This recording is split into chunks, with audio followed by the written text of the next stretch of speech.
What's up, everybody? Good morning and happy Wednesday. We are making the turn on this week of ours. Appreciate you making us a part of your start. If you are up and at it and you're ready to get this day going, whether you're listening on the radio dials, 105.1 FM, 790 AM, available to stream up online at sportstalk1051.com. Got your Alexa devices, your smart speakers, your, the video stream up and rolling too. The app, download that, take it on the go. Multiple different ways for you to be joining or tuning in. And you can join in on the conversation by hitting us up with a text at 715-830-1912 or hanging out in the Section 105 chat room, part of our YouTube video stream. What do we have on our game plan for us this morning?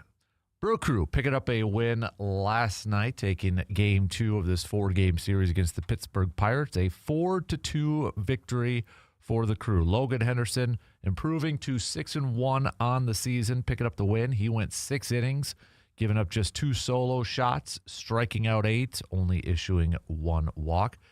Sensata, oh my gosh, I can't say it. The new pitcher for the Rockies. Oh, man. Sensatella. Wow. Spit it out, Dan. Making his Brewers debut, pitching an inning, walking 1, no earned runs. So we got to see one of the newcomers last night, then Uribe and McGill finishing it up for the Brewers. But Cheerio having himself a nice night. 3 hits, including a home run. A couple RBIs for him.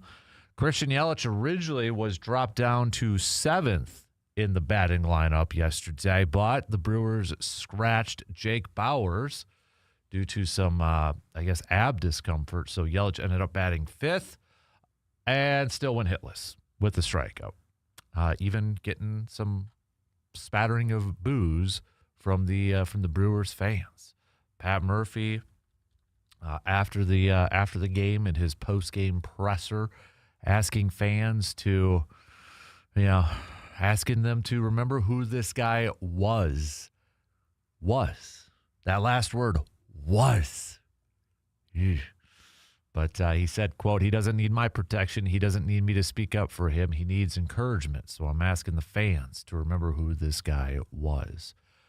So we'll talk about the win. Brewers, the first team to 70 wins on the season, because the Cubs picked up another win against the Dodgers last night at Tarek Skubal's debut for the Dodgers. So, but Brewers first to 70, the fastest in franchise history to hit that 70-win mark.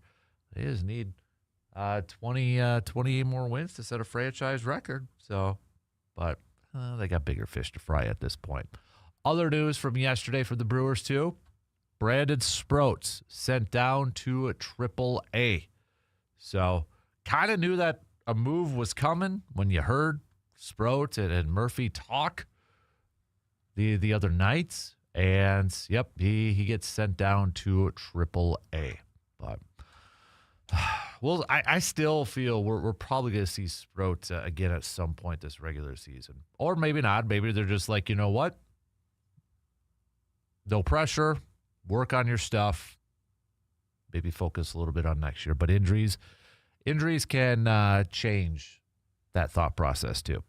Game 3 tonight. Kyle Harrison making his comeback for the Brew Crew. All right, starting to get a little bit more healthy now in this rotation for the Crew. So Kyle Harrison will get to start. And the Brewers, well, they're going up against Paul Skeens. So Brew Crew going up against Paul Skeens tonight. So we'll recap last night's game in a little bit more detail and preview the upcoming game starting, upcoming game for tonight as well in the first hour here. Coming up a little bit later on, 9:30, Packers insider, good friend of the program, Rob Demovsky from ESPN is going to be joining us. It's been 1 week into training camp so far, so we'll get the insider's look on what he's noticed, what he's witnessed, and his analysis and thoughts on training camp from the first week. Matt LaFleur singing some high praises, very high praises so far for one, Brandon Cisse, the rookie second-round pick, maybe he can open up the season as a starter. So maybe some first-week overreactions for the Green Bay Packers. So we'll talk some green and gold, some Packers football this morning. The Express, a little bit more local. They did fall to Duluth last night. But, hey, 4 games left of this regular season, and they're all at Carson Park. Tonight against Duluth, tomorrow against Duluth for our final Tailgate Thursday game, and then wrapping up the regular season against Waterloo Friday and Saturday. Then we're on to the playoffs, baby. So, but we got that in action. It is Wednesday, which means it's a what-if Wednesday. Give me your what-ifs. Give me some good what-ifs, okay? Let's have some fun with this. And then, what are we doing here Wednesday? What's the sports story? What's the sports narrative that's out there that you're just like, what are we doing here? What's going on? So, this is interesting here. The National League. I guess I didn't notice this because with the Braves winning 6 in a row and the Dodgers on a 5-game losing streak, things are getting really tight at the top of the National League here. Brewers are the top team with 70 wins. Dodgers 69 and 45. Atlanta 68 45. Division leaders all within 2 games of each other. And then you look at the Cubbies, they ain't going away. They're 65 and 49. Philly riding a 4-game winning streak, 61-53. That National League is going to be a fun race to the finish line, isn't it? So, and whatever else you want to talk about this morning. If you got a topic, got a question, we're an open book. Send it on over. We like it, we'll hit it up. So let's get things going here this morning, though. Coming up on the leadoff, we'll talk some Brewers. Lots to digest from yesterday and last night. Another good, solid performance from Logan Henderson. Brandon Sproat down to AAA. Christian Yelich issues continue. Kyle Harrison making his comeback tonight. Let's break it all down and talk about it coming up after these quick words.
When you're looking for your next vehicle, choose a dealership that knows and cares about the community it serves. Toyson Ford in Chippewa Falls is proud to be locally owned and operated, providing hometown service and a better buying experience for drivers throughout the Chippewa Valley. Whether you're looking for a new Ford, a quality pre-owned vehicle, or trusted service for the vehicle that you already own, the team at Toyson Ford is here to help. Experience the difference of shopping local. Toyson Ford in Chippewa Falls, your hometown Ford dealer. Let's get things rocking and rolling here this morning on the leadoff. Let's talk some Brewers. So let's rewind it before the game yesterday because, well, there was a couple things that happened. First off, Brandon Sproat getting sent down to AAA, which I don't think really surprises anybody, right? I don't think it surprises everybody that a decision had to be made. And the decision was between probably a couple of options. One, do you just put him in the bullpen? Two, do you send him to the pitching lab in Arizona? Three, do you send him down to AAA? Well, they sent him down to AAA. I wouldn't necessarily close the book on Brandon Sproat not pitching for the Brewers again this season. A lot can be determined. I mean, if there's an injury, if there's something like that, he could be back up. If he starts to pitch really well, maybe figuring some stuff out, all right.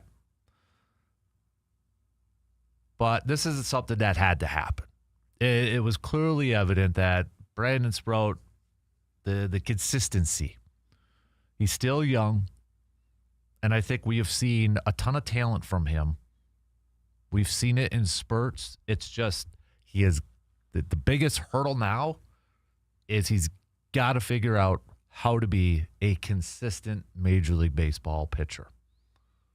And I think this is probably good for him because you don't want to continue to throw him out there and maybe just get in that guy's head. And then he starts to just mentally start to really press, and it makes it worse and worse and worse. I mean, and I know Pat Murphy mentioned it the other day. He used the Corbin Burns example. 2019, Corbin Burns started off the season. It was not great.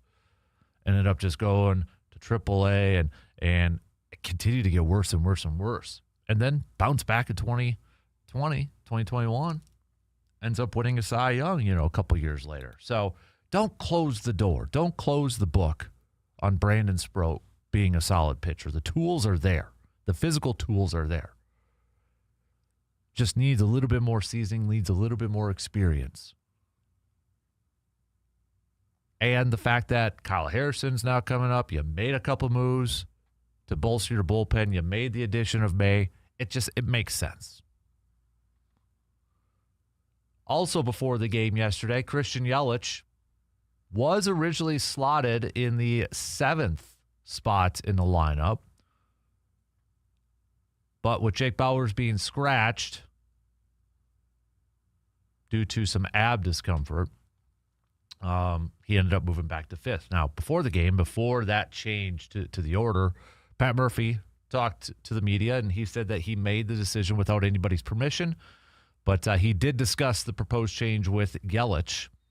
He was looking to spark a lineup that ranks 5th in the majors in runs scored with a blend of, well, it's not home runs, right? It's plate discipline, speeds, a little bit of small ball and such. But afterwards,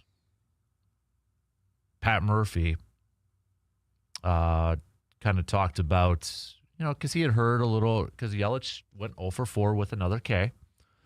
It's not great for Christian Yelich right now. And Pat Murphy kind of talked about maybe some of the fan reaction to Christian Yelich from last night's game. This is audio courtesy from our guy Hunter Baumgart, who's going to be joining the program tomorrow too, by the way. But this is what Pat Murphy had to say about Yelich after last night's game. I heard a couple fans today, the kind of start getting down on Yelly, and I know some of you guys are talking about this many games or that many. Like, look, guys, This guy's meant unbelievable amount to our organization, and the way he leads in there, you guys don't get to see. He doesn't need my protection. He doesn't need me to speak up for him, but he needs encouragement. So I'm asking the fans to understand this guy. Remember who this guy was. You know what I mean? I don't know how many MVPs the Brewers have had in their past history. MVPs. I mean, I'm just saying, Yelly, like, God, he basically won 2-2. If 19 he doesn't go down at the end, he wins that. So let's not forget what he's done. And that doesn't give him the grace to not, if he's in the lineup, he's got to perform, and he will. We just can't start piling on when this guy's done a lot. He deserves the respect, and hopefully our fans understand that. That's when, again, if we're going to thread the needle, we need Yelly. There is. So that's Pat Murphy after the game last night talking about the struggles of one Christian Yelich. And I understand what Pat Murphy's doing here. I mean, he's not only a quote coach. Baseball managers are unique in that aspect where they got to manage people, right? And yeah, I think Pat Murphy makes a lot of valid points. Got to encourage him, got to do this, got to do that, and he's standing up for his player. But I am also glad that he did acknowledge he's got to produce. And we've heard Pat Murphy kind of call out players before, said, dude, you got to produce. You got to produce. He's taken a little bit of a different tone when it comes to Christian Yelich. And I think it's just probably, Yelich is more of the veteran, more of maybe, okay, look at what he has done in his career. So he maybe gets, I don't want to say necessarily a grace from it, but deserves maybe a little bit more, I guess, respect, whether you agree with that or not. I think that's the approach Pat Murphy is coming from. But so I understand what Murphy's doing, and I respect the heck out of it. But when it comes down to the brass tacks of everything, Christian Yelich needs to be better. Christian Yelich needs to perform. He needs to produce. He needs to be better at the plate. It can't be going up there where you're thinking this is going to be an out or where this is going to be a rally killer. Yelly needs to find that confidence again. He needs to put together a game where it's anybody who has played, baseball at some sort of level, once you kind of break through that slump and you start to gain a little bit of that confidence, then maybe things could turn around. That's why I don't envision Yelly sitting down for a long extended amount of time, like being benched. I don't see Pat Murphy doing that. And I know that's going to be a debate amongst fans. Murphy is going to give Christian Yelich numerous amounts of opportunities to hit his way out of this, to get out of this slump. And considering we know that the Brewers can't add another bat, didn't add another bat before the deadline, the Brewers need Christian Yelich to find a little bit of that power that he had from last year, to find a little bit of something that he had from last year. He's got to find it. I don't know if he's going to. I don't know if he's going to find it in time. But they need Christian Yelich. He's got to figure this thing out. It is such, I think right now it's in his head. It's the mental aspect of this game. And I get the frustration from fans. I am frustrated with the performance from Christian Yelich. There's no question. I hate seeing it. I'm still gonna root for the guy. When he goes up there at the plate, I'm hoping for the best, and I think a lot of fans are too. But gosh darn it, we need some more. We need some more production from him. Last night, though, Logan Henderson improving to a 6-1 on the season with a 2.70 ERA. And Logan Henderson made a kind of a fun comment last night. He said that he told Matt Arnold when he saw him that he thanked him for not trading him. and said that I'm a Brewer. So that's kind of a fun comment there. But Logan Henderson, I mean, outside the 2 solo shots he gave up towards the end there, I mean, in that 6 to strike out the 3 batters that he faced, you could see why maybe the Tigers wanted Logan Henderson in any Skubal trade. And you could see why the Brewers might have been hesitant on that happening. And, I mean, we can go back and forth on this thing. Adam McCulvey has a great piece on Brewers.com if you still want to kind of rehash some of the Skubal Brewers trade stuff out there. And according to his sources, based on conversations with multiple club officials over the past few days, the Brewers believed they made a strong offer to the Tigers, maybe a stronger one than the Dodgers. Milwaukee's initial proposal was also 3 prospects, according to sources. All 3 were hitters, and at least 2 were top 100 prospects. And one of them was Luis Pena. The Tigers, though, wanted a controllable major league pitcher in the deal. None of the sources would say who they favored, but Logan Henderson was among the names teams were asking for most often. So, but hey, if Logan Henderson continues to rack up wins and keeps up that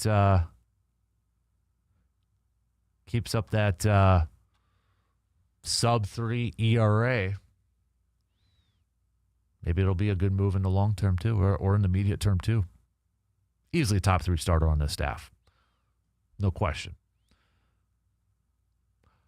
All right, we got to take a quick break, but let's preview Game 3 tonight because it's the return of one Kyle Harrison, a guy like Logan Henderson who's going to be counted on a lot to finish off the rest of this regular season on a strong note, but also a lot of pressure is going to be on them to be big-time contributors when it comes to the postseason. Logan Henderson, under the spotlight. We know Miz, he's under the spotlight. Kyle Harrison, he's going to be under that spotlight too. It's going to be up to those three,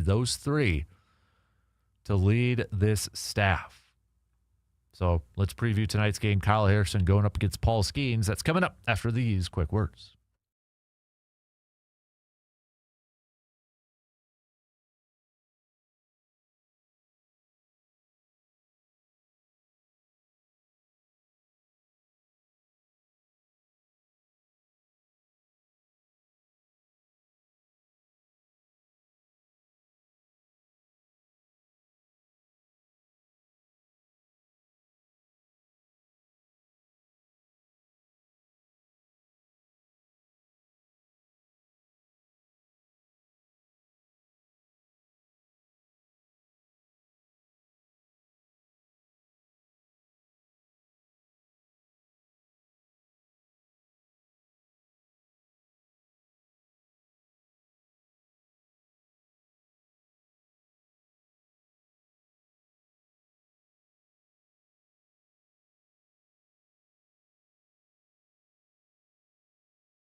If you're from Wisconsin, you know there is something special about this time of year. The days are getting a little shorter, the evenings are cooling off, and before you know it, hunting season will be here. That means now is the time to get your gear ready. Whether you need a new firearm, ammunition, optics, or maybe some other accessories, or just some expert advice, make Tilden Gun your first stop. The folks at Tilden Gun aren't just there to sell you equipment. They're hunters too. They know what works. They're happy to answer your questions, and they'll help make sure that you are ready long before opening morning arrives. So don't wait until the last minute. Stop by Tilden Gun, get geared up, and start counting down the days to another great Wisconsin fall. Tilden Gun, helping Wisconsin hunters make the most of every season. Happy hunting and good luck this fall.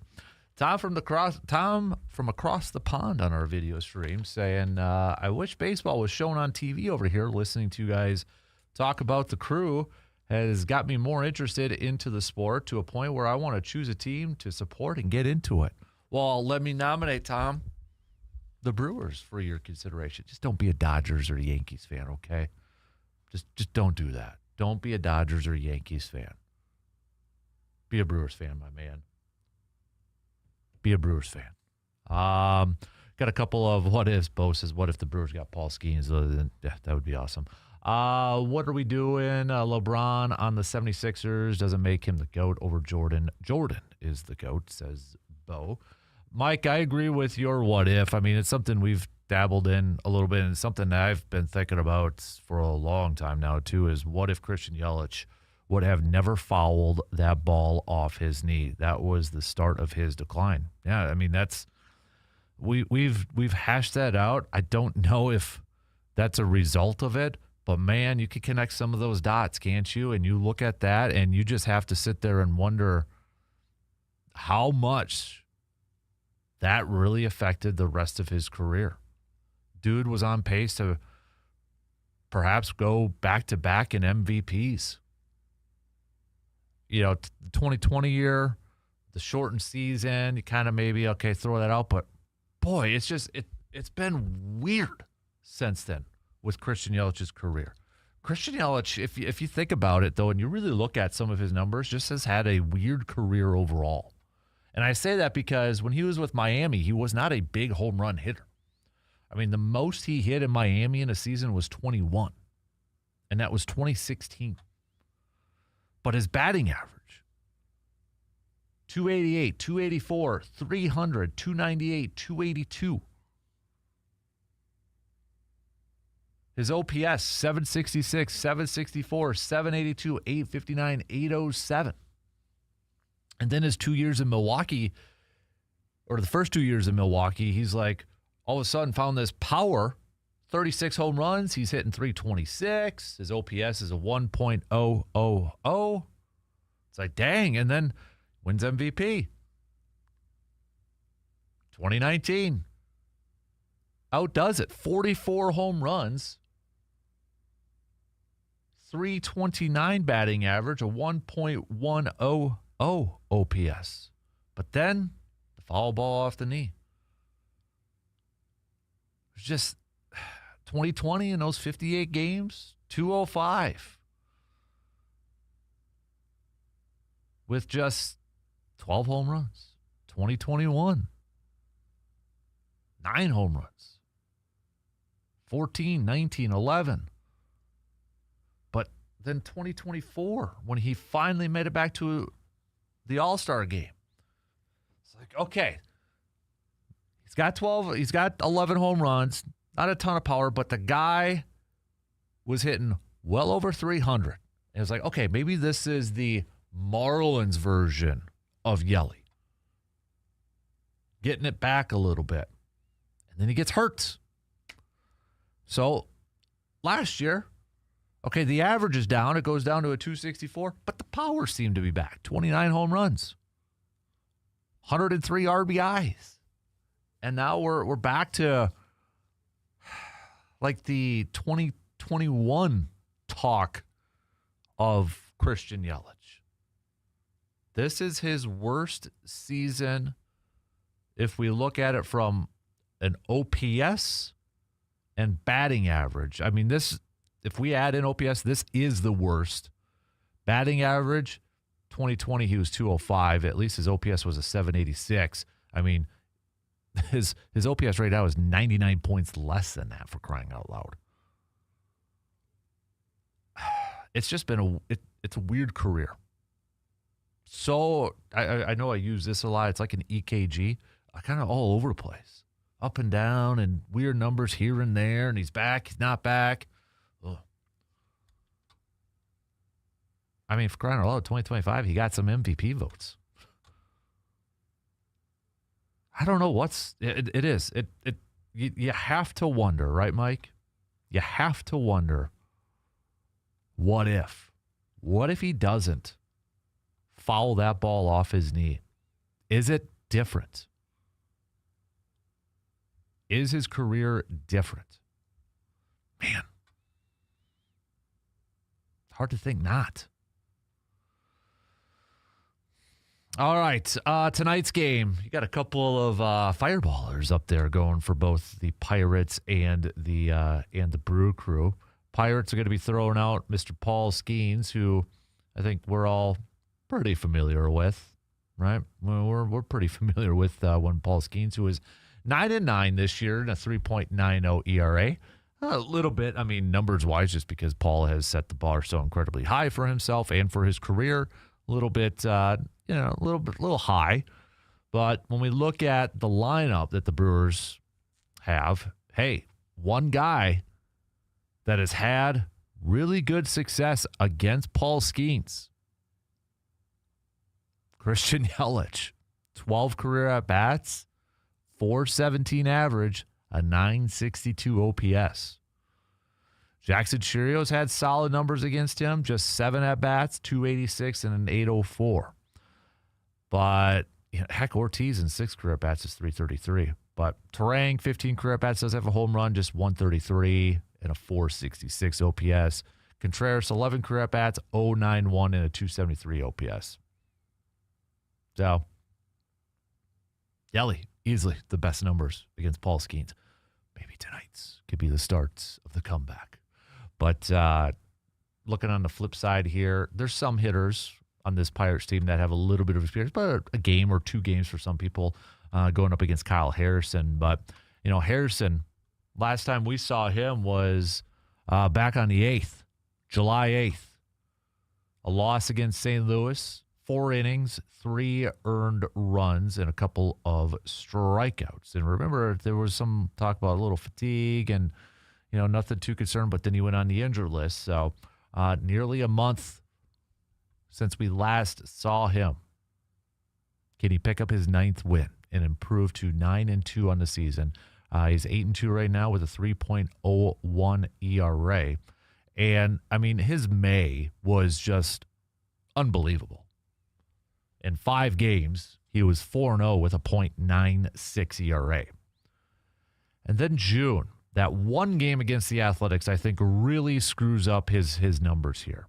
Because in 5 games in June, he was 2-0, but a 4.62 ERA. But he gave up, of the 13 runs total that he gave up in 5 games in the month of June, 8 came in that game against the Athletics.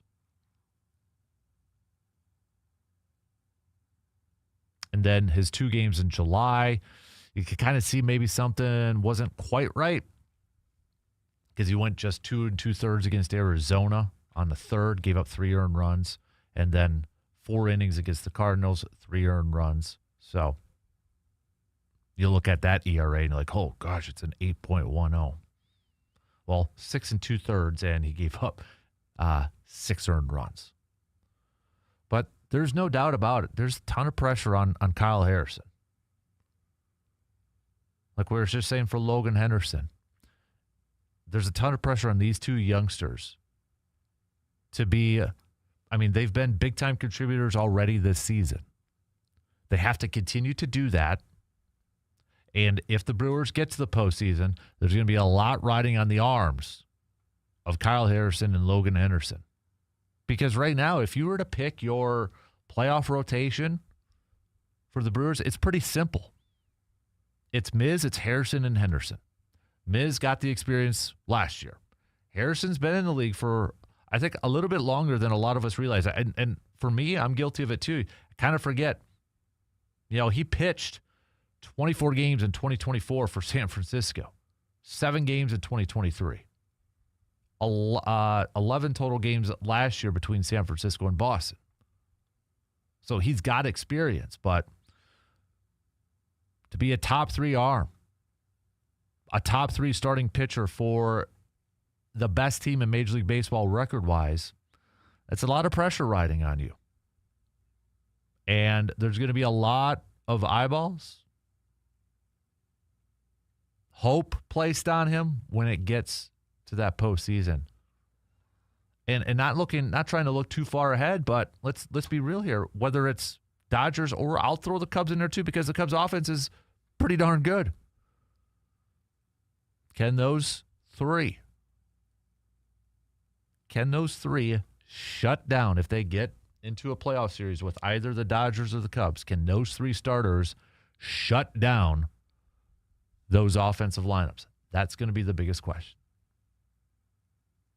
So there's a ton of pressure on Henderson and Harrison going forward. So hopefully tonight when we see Harrison, I know he looks sharp in his rehab start with the Timber Rattlers.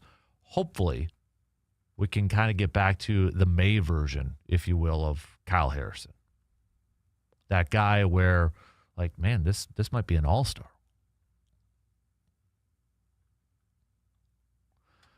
All right, let's take a quick break as we start to wrap up the first hour. We'll be right back after these few words.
The countdown to fall sports is on. From Friday night football to volleyball, soccer, cross country, athletes across the Chippewa Valley are getting ready to compete.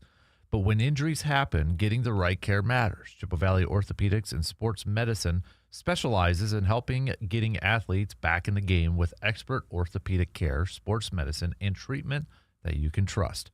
Whether you're a weekend warrior or a high school athlete chasing your goals, their team is here to keep you moving. Chippewa Valley Orthopedics and Sports Medicine, your partner in staying active, healthy, and ready for the season ahead.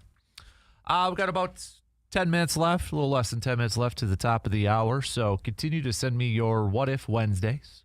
What if this were to happen? What if that happened? Also, what are we doing here Wednesday? Okay, give me what's the sports narrative, the story saying, what are we doing here? I got one here too. I got a couple actually this morning, but I just saw this one pop up on social media. Akron football, okay? I mean, we're talking D1, right? They are they're doing a contest for season ticket holders where one lucky fan will be able to script the opening drive in their home opener. Not a play, but the opening drive. Now, I'll be honest, I don't know the full-on details here. Okay, so the selected fan will work directly with Zips football head coach Joe Moorhead to help design the plays that open the game. A first-of-its-kind experience for the Akron program. I got to imagine the coaches have to hate this. Can you imagine you're the offensive coordinator, you're the play caller, and you're told that, hey, we're going to let the fan work with you, or you got to work with a fan to come up with the opening drive? I mean, from a fan perspective, that's cool. But the coaches got to be sitting there and saying to himself, what are we doing here? What are we doing here? So, all right, you get to script the opening drive. I'm going to throw it back to all of you. Let's have some fun with this, okay? Give me the first 4 plays. Give me the first 3. Give me the first 3 plays that you would design, that you would call if you're Matt LaFleur. Matt LaFleur called you up and said, hey, week 1, Minnesota, right? Give me the first 3 plays that we're going to run on offense. Script it. Let's see what you got. Let's have some fun with this. All right, hit me up. Shoot them on over. Text them on over. Comment them on over. But I just got to imagine, like, I know the coach, Coach Moorhead said, I'm looking forward to collaborating with the season ticket holder who wins this contest. This will give our fans a behind-the-scenes experience that has never been done before anywhere. So I'm excited to show them how to put together the opening script and see what they can do. I don't think he likes this. I don't think any coach would like this or any play caller would like this. I don't think they did. What? Not a chance. Not a chance. But let's have a little fun with this one. So if Matt LaFleur called you up or you won this contest for Green Bay, what would be the first 3 calls that you would do? I think this would be fun for a fan. I think fans would love this. Coaches, I can't see them at all being happy about this thing. So what if? There we go. We turned a what are we doing here into a what if. What if Matty called you and said, you give me the first 3 plays, our opening drive and our season opener against Minnesota. What are you doing? What are you calling? Okay. All right, so we'll talk some green and gold coming up in the next hour, including Brandon Cisse already a starting cornerback for the Packers. He already won that job. Matt LaFleur singing the praises of Brandon Cisse. So we'll go through that. And the latest and greatest from camp is today marks 1 week into camp season. We got family night coming up in a couple days here. So that's already around the corner. Maybe the first glimpse for a lot of people to check out this Packers squad. So we got football talk coming up. Don't forget, Rob Demovsky is going to be joining us at 9:30. So we'll get the inside info from Packers camp from ESPN's Rob Demovsky. Again, that's around 9:30 this morning. C. Bob says that is an awesome thing that Akron is doing. Is the coach going to allow whoever it is to run all goes for 3 straight times? What a marketing tool. That's the thing. I don't like. There's got to be some. If you're the coach, you got to be able to have some no, we're not doing that. Like, if you're the coach, you just say, okay, you get to choose from these 3. I'm okay if you choose from these 3 for the first play and then the second play. I don't know. I can't imagine that the playbook is completely open. Maybe it is. But wow. Yeah. All right, a couple more texts. I agree. The big what if is Christian Yelich's knee injury from 2019, what his career would have looked like if he didn't foul that ball off. We'll get back to some more of those coming up. We got to finish up with Morgs. Good morning, Morgan. Hey, Kasper. How would you say you're plugging along through the week so far? Give it a rating, a Yelp review on stars, 1 to 5 stars on this week. 1 to 5? 1 to 5. We'll go 3.5. Okay, that's not a terrible week. You're above the halfway mark. No. So it's Wednesday wild card. You get to pick a number between 1 and 50, and we'll ask you the questions correlated with that number. I'm going to spin the wheel. 42. 42. What would you choose to be famous for? If you could pick if somebody said, all right, you're going to be famous, and it's because of this, what would you choose to be famous for if you could pick? Like a Ken Burns, like a documentary NFL history type of person. NFL specific. Mm-hmm. Okay. Yeah, yep. Ken Burns is the jam when it comes to documentaries. Yep. Kind of weird, I know, but still. No, quick fun fact. Do you know where Ken Burns is from? No. Where? Out east. They don't have a lot of claims to fame. It's the only reason I happen to know this. Rhode Island? New Hampshire. Oh, okay. Yeah. Rando, right? Yeah. Yeah. Why do you know that? I don't know. Trust me, it gets me nowhere in life. If you could only work 2 hours a day, what would you focus on? If I can only work 2 hours a day? So you get 2 hours a day. That's it. What would you put your work focus into? Like for what I currently have, or just like for a job for 2 hours? Let's just say this job to isolate it. Probably just do this for 2 hours. Just sit and talk sports? Yeah. Rough gig. Yeah. Uh-huh.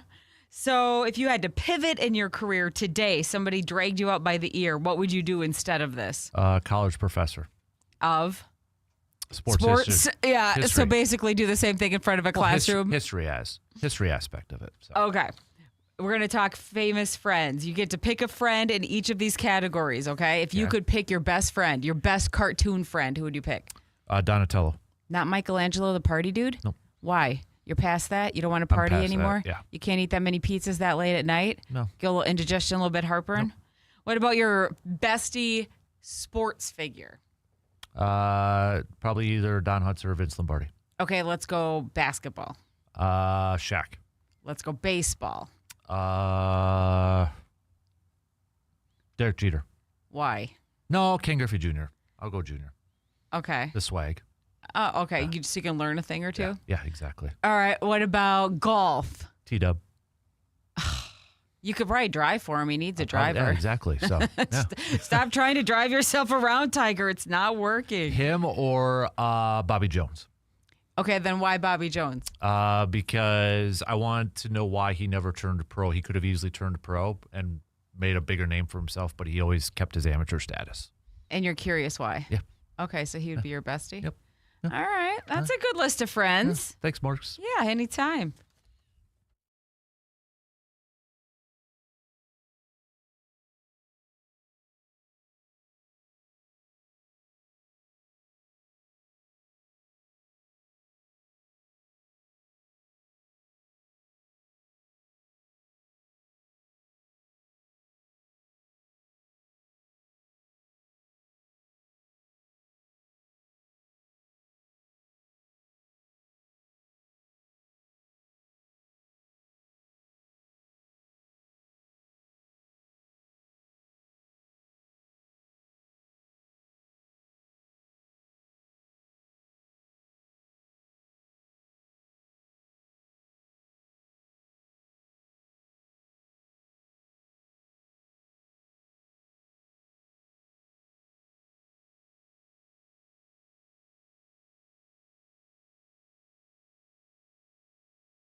All right, second hour, kick it off right now on this Wednesday morning. We are making the turn here on this work week. We are just a couple days away from the 6th annual Kasper Classic at Lake Hallie Golf Course. So almost 48 hours from now, Surveyor Sam, Philly Fan Dave, and a few others will be getting set to tee off at 7:30 on Friday morning to officially kick off the Kasper Classic. So I can't believe we're just a couple days away. My vehicle is going to be loaded with stuff and a huge amount of raffle prizes. Thank you to everybody who has donated raffle prizes this year to help fund our Backyard Dreams program. So got to give another shout out to all of our partners. Big time thanks to Win the World presenting sponsor. We've got Park Ridge distributing beverage sponsors, Hy-Vee, our lunch meal sponsors again, Muldoon's, Service Master. Shout out to Clay and his awesome raffle prize he's donating.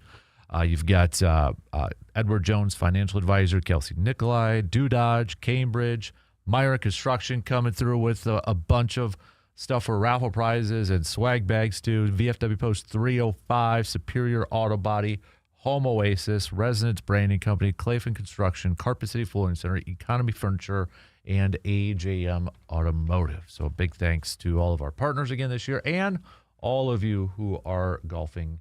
And thanks to Lake Hallie for hosting us again this year.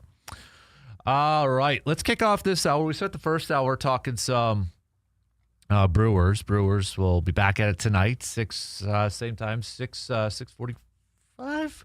Let me double check. Yes, or 6:40. Excuse me, 6:40. Going up against the Pittsburgh Pirates. We've got Kyle Harrison on the mound going up against Paul Skeens. It's good to see Kyle Harrison back out on the mound for the Brew Crew. So we'll get back to plenty more baseball talk throughout the morning here. But let's kick off the second hour chatting some football. Packers will be 1 week into training camp today. 1 week into training camp today. And yesterday was perhaps a pretty good day for Brandon Cisse. Now, Brandon Cisse, the first pick for the Packers in his previous draft, he was a second-round pick, but we could say the first one off the board. And he has been getting plenty of opportunities with the starting defense.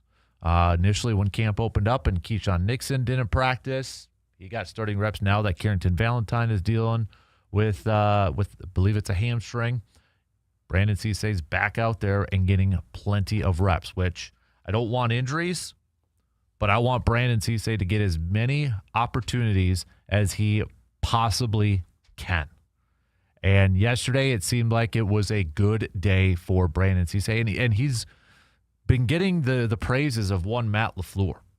I know a couple times yesterday he talked about Brandon Cisse, and LaFleur said before yesterday's practice that, quote, he is an A-plus human and he loves football. The sky's the limit for him. And I know he did an interview with Kay Adams and continued to talk about Brandon Cisse and just talked about the type of human being he is, an A-plus human, and just a kind of a football guy. Now, Cisse, for what it's worth, also had a good day on the field. It was the first time the team held one-on-ones. I always like seeing these one-on-one matchups, whether it's corner versus wideout, offensive lineman versus defensive player. But Brandon Cisse won all of his 3 reps, preventing completions from Jordan Love to Savion Williams, Kyle McCord to Williams, and Jordan Love to Williams. But Cisse said after practice, he kind of is a humble type of player, it seems like. He downplayed it, said, well, go watch the tape. I wouldn't say it's a big day because every day it's a practice and you don't treat any day like it's any different than a Super Bowl. Every time I go to practice, you treat it like it's a Super Bowl. So when the game comes, it's a lot easy flowing. You kind of treat those moments like it's your last chance to play the game, and sometimes your actions need to reflect that. And that's kind of how I've been trying to grow. And every day, just taking every game rep, even when I'm tired, not losing technique and trusting my ability and to keep learning. On the flip side, it sounds like it was not a great day for Keyshawn Nixon. He gave up completion on his one-on-ones to Christian Watson. He got beat at the line to a deep pass again. But he did win the final rep against Bo Melton. So not the greatest. Not the greatest measuring stick, or not the greatest one-on-one performance from Keyshawn Nixon yesterday. But I was reading a little bit, too, from Bill Huber. And just from the defensive overall, he noted, quote, by our estimation, the defense has beaten the offense at all 6 practices of training camp. Obviously, new defensive coordinator Jonathan Gannon isn't hanging any banners in his office over the, quote, accomplishment, but it's safe to say that his first-year unit is off to a strong start. He has blitzed relentlessly and productively. It might not be much of an exaggeration to say every player on the defensive unit has had at least one pressure. That includes double corner blitzes featuring Benjamin St. Juste and Jalen Simpson, who would have squashed Tyrod Taylor for sacks on back-to-back days. So I know this is going to be a little overreaction to training camp, 1 week into training camp. But I got to imagine there is a lot of Packers fans out there, after I just read that, especially the first line here that says he has blitzed relentlessly and productively. That is probably music to a lot of Packers fans' ears. Heck yeah. Bring the noise, bring the juice, bring the pressure. 1 weekend, it is just on the practice field, but maybe some optimism growing, maybe some excitement building with what that defense could look like. Jordan Morgan had a good day yesterday too, it sounds like. Again, one-on-ones. And it sounds like he had himself a day in pass protection. I'd read a little bit earlier, too, that he'd done a really good job on one-on-ones versus Lucas Van Ness, and he was holding his own against bull rushes, speeds, and all that good stuff, and showing off his athleticism. So, microscope, spotlight, whatever you want to say, is definitely under Jordan Morgan for this season to be this. I mean, obviously, he's the starting left tackle, and he's got a lot to prove. He's a first-round pick. We haven't really seen him at a consistent level in the first couple of years, mostly as an interior offensive lineman. But if he goes out there and proves that he can play at a high level at that left tackle position, I mean, then maybe Green Bay's got their long-term left tackle, and he's going to get a nice payday because left tackles get huge paydays in the NFL. So that's kind of some of the ups and downs from yesterday. Oh, one more I wanted to know too, because Devontae Wyatt and Hargrave haven't been practicing. It's been opportunities for Warren Brinson, Chris McKellen, and Nazir Stackhouse. And again, I was reading from Bill Huber. He said Brinson, who has gotten some work with the ones as a nose tackle and with the nickel package in passing situations, was great in one-on-ones. McKellen, who was drafted in the third round because he's more than just a run-stuffing nose tackle, showed that again with a sack. Stackhouse has gotten a lot of work with the number one unit and has been consistent against the run. Great stuff to hear, too. I should also mention that Barron Sorrell did have a pick six yesterday. So, Barron Sorrell, he seems to be the leader in the clubhouse, to be the starter outside of Lucas Van Ness to open up the season until Micah Parsons begins. But I'm glad to hear that Brinson, McKellen, Stackhouse, they're having themselves a good start, a good first week of the camp, because that depth, I think, is going to be tested this year. There's questions surrounding it.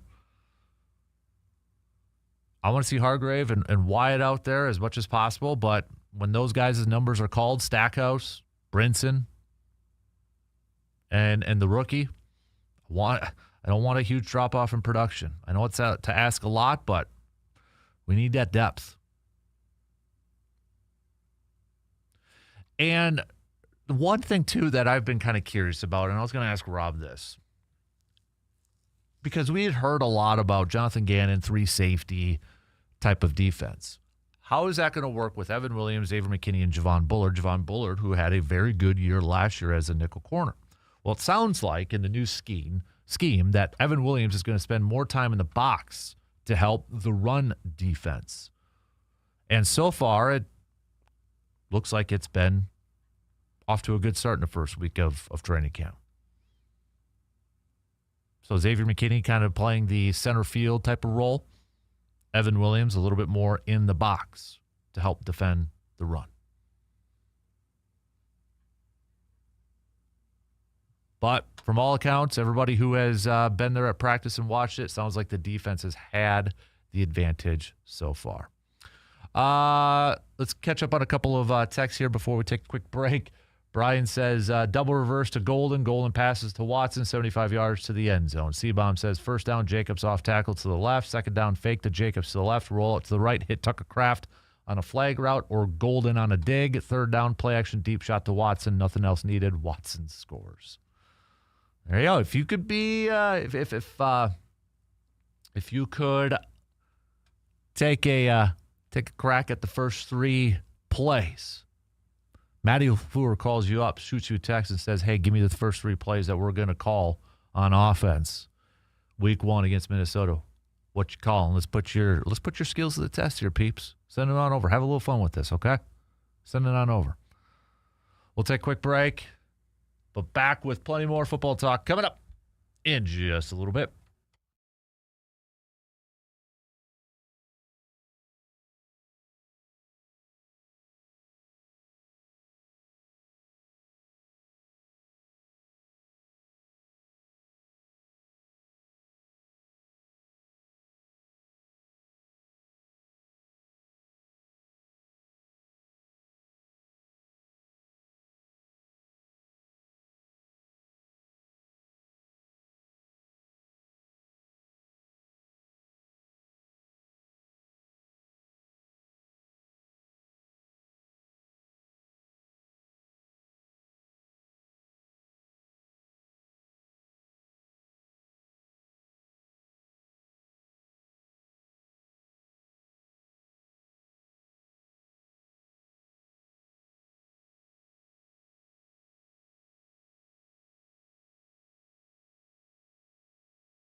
It happens every year, doesn't it? 1 minute you're grilling out, or you're heading to the lake, or maybe you're watching your kiddos playing outside, some Little League tournaments or softball tournaments, and the next thing you know, you're shopping for school supplies and wondering, where the heck did summer go? Hey, before the backpacks come out and the busy fall schedule starts to take over, now is the perfect time to freshen up your home with some new flooring from Carpet City Flooring Center in Eau Claire.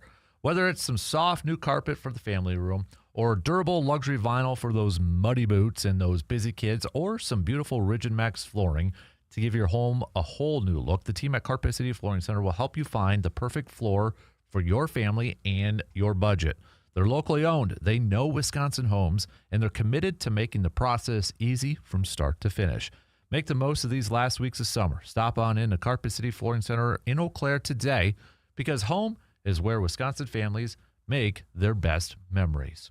Also, don't forget Sunday, it's the Packs and Pints card show at the Brewing Project with our friends from Slab Factory. You hear Ty every other Wednesday with us, and we'll be over there on Sunday for some Packs and Pints card show.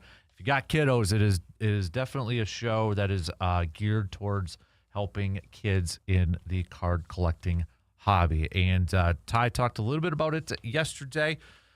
Just to kind of give you a preview of it, if you want to hear about it, it is up. That conversation is up on the Man Cave podcast, available wherever you get your podcasts, or the video version of it that is located on our YouTube page.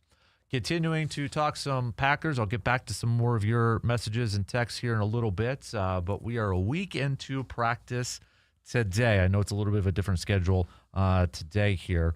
But a week into practice, let's chat some more green and gold with Joe. And Joe, Brandon Cisse seems to be making a name for himself and taking advantage of these opportunities with Carrington Valentine out and Keyshawn Nixon missing the first practice. You think he's in the running to be one of the top two starters to open up the season? Without question. And you know, when you look at him on film, he's got a little Jair to him. And so you see the fluid hip movement, you see the ability to turn the hips, and you see the ability to actually track in a man-to-man situation. And so, yeah, he looks good, and he's getting reps with the number one. And I think when you have an opportunity like this, you got to take advantage of it. And this is a guy that I think Green Bay has high hopes for. And when you look at the depth chart, he has to come in and play. For this Packer football team to go far this year, they're going to need someone in that secondary from a cornerback standpoint to step up. Could it be Cisse? Who knows? You know, you go back through the time and you look at cornerbacks that were drafted, and a lot of times, a lot of guys in that second and third round actually step up. I always look back to Mike McKenzie. And Mike McKenzie was the guy the Packers drafted a long time ago, and he was not the number one guy. He wasn't even the number two guy. I believe McKenzie was drafted in the third round.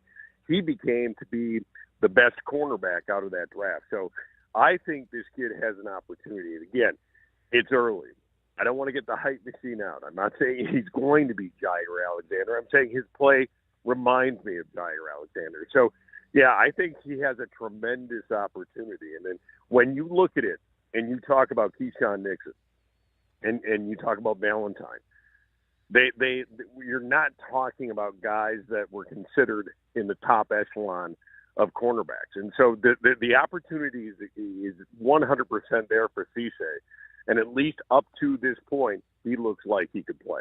It sounds like from all the reports at camp, too, that Jonathan Gannon has been very blitz-heavy in these practices, and we'll ask Rob that here in the 9 o'clock hour. But when you hear the new defensive coordinator is continuing to bring the pressure and even cornerback blitz, does that get you excited about potentially what we could see from this defense come regular season? Well, yeah, it's exciting in theory. But when you blitz a cornerback, if you get burned, you get burned bad. These are the types of things that you give up a big play. And so, yeah, it's exciting in theory when you think about it and you kind of start exploring that. But this goes back to kind of what we talked about with Cisse. The cornerback room has a lot of question marks in it. And so if you're bringing guys off the edge with those cornerbacks, it's fun to think about. It's also, something you live and die by. And so it's exciting to, again, I think in theory, this sounds great, but it's got to be put to practice on the field. It's got to be executed. And so there are so many things when you start having to bring, and again, I love the idea of it. And I think especially early on in the year, all reports are, I think Micah Parsons will be back for that Cowboy game week 6. And so early on in the year, I think Green Bay is going to have to manufacture pressure. And I love the cornerback blitz. I love guys coming from other angles. And so, again, I'm excited about it, but it is also one of those types of tactics that needs execution. Because when you blitz a corner, there's a hot read. And you blitz that corner, and if that hot read is not picked up, that's a big play. And so, again, love the idea of it. It just comes down to execution, whether or not the Packers can pull it off this year. I think he is going to bring it this year, and I think they will find someone. But, again, when you're talking about early August, it is much different than September, October, November. We had one-on-ones for the first time in practice yesterday. Jordan Morgan sounded like he had a good day at that. We already mentioned Brandon Cisse. But did anything kind of stand out to you from what you had read about who stood out in one-on-ones? Well, Jordan Morgan jumped out. That was good to hear. Disappointing was Anthony Belton. Anthony Belton did not do well in one-on-one pass rush. And, again, this is a guy who it's a different ball game when you're protecting the quarterback from guard than it is tackle. When you are playing that tackle position, you're really looking at taking that drop step first and playing more in open space. When you're playing that guard position, you're in the phone box and phone booth, and you really have to think quick, and you've got to get technique down. And so Belton struggled, and this is a guy who I think really knows the running game and how to block in the running game. I think this is a guy that's going to continue to be a work in progress when it comes to the passing game. But the biggest news that I saw from the one-on-ones, when you flip it over to the positive, is Jordan Morgan. When you really look at what Jordan Morgan needs to do this year, arguably, I think he's probably top 5, maybe top 6 or 7 most important Packers this year. So Anthony Belton needs to do some work. Very, very excited about Jordan Morgan. And again, you hear guys like Joe Thomas who are in camp, and you hear those types of guys who know a lot more about football than most of us. And he said he just looks like a left tackle. So those are the encouraging signs. The flip side, still that line, still a work in progress. With the kicking operation, obviously, that has been getting a lot of talk out there with Trey Smack, and I know the Packers don't have Matt Orzik. They're a long snapper. Any sort of concern, any little concern about what you've been seeing from the kicking operation so far in camp? 100% concern. I mean, if this is a team with Super Bowl aspirations, and we talked about the cornerback position being so critical, the kicking game, that is truly special teams. I mean, that is an equal phase. Why did the Packers go out and get Sky Moore? Because they realized they've got to get more out of the return game. They've got to get more out, better field position. They've got to tilt the field more. If you've got a guy who can't consistently kick at Lambeau, you've got issues. And I think Green Bay is making a statement by truly making Smack the only kicker in camp. But at some point, and again, we'll see what happens in games, and we'll see how this kid can kick in games. And there's no question from everything I've seen, he's got the leg. But more importantly, does he have the head? Does he have the ability to adapt and adjust and stay cool under pressure? And so, yeah, it's a huge concern. Anytime you go through a transition and you look at what McManus did 2 seasons ago, and he really saved the operation. And obviously the wheels fell off for him last year, but Green Bay is right there. And they're one of those teams that they are a fine line away from being a Super Bowl contender to being out of the playoffs. And if you don't have your kicking game, especially field goals, extra points. I mean, you saw it last year. I mean, that Dallas game should have been a win. The Cleveland game should have been a win. And you, if you don't have that operation down, you are costing yourself games. And so, yeah, it is a concern. The caveat being, it is early in camp, and there's a lot of time for him to correct it. I want to see him kicking games, and I want to see what he does then. But if Green Bay goes into next couple of weeks and he continues to struggle at that 60% clip, I think they've got to bring in competition at that point. But like I said, fine line. You're trying to build his confidence, saying the job is yours, but also bottom-up pressure from that guy behind you sometimes means more than top-down coming from the coaches.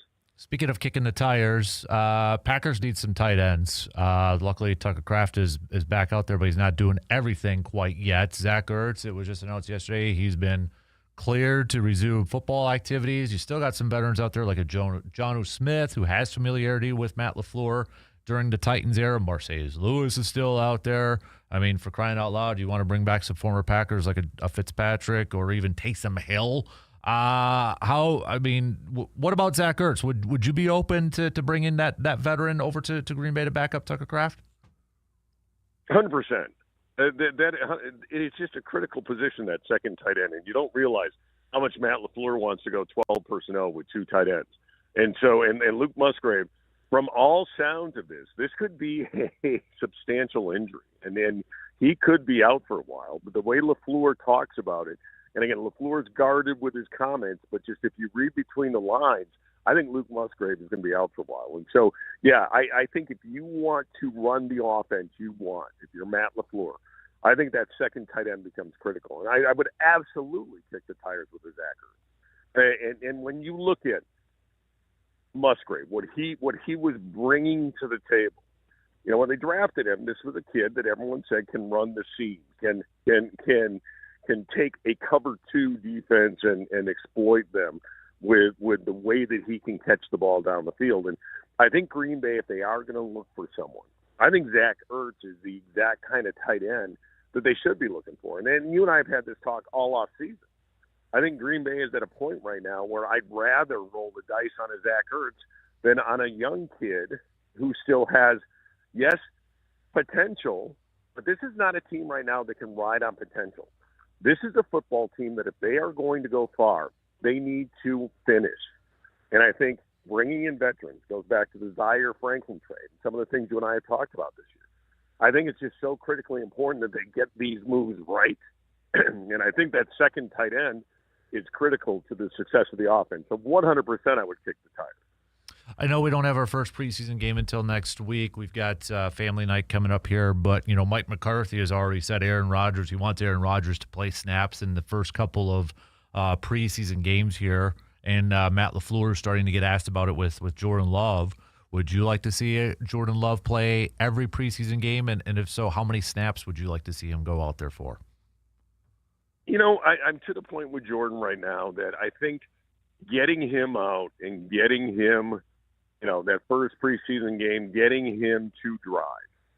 And then maybe that second preseason game, getting him, I think, maybe that first drive, if it goes well, if they stumble, maybe getting him in the second drive. I would like to see Jordan Love suit up for every game and play something. And I know there's a fine line. I do.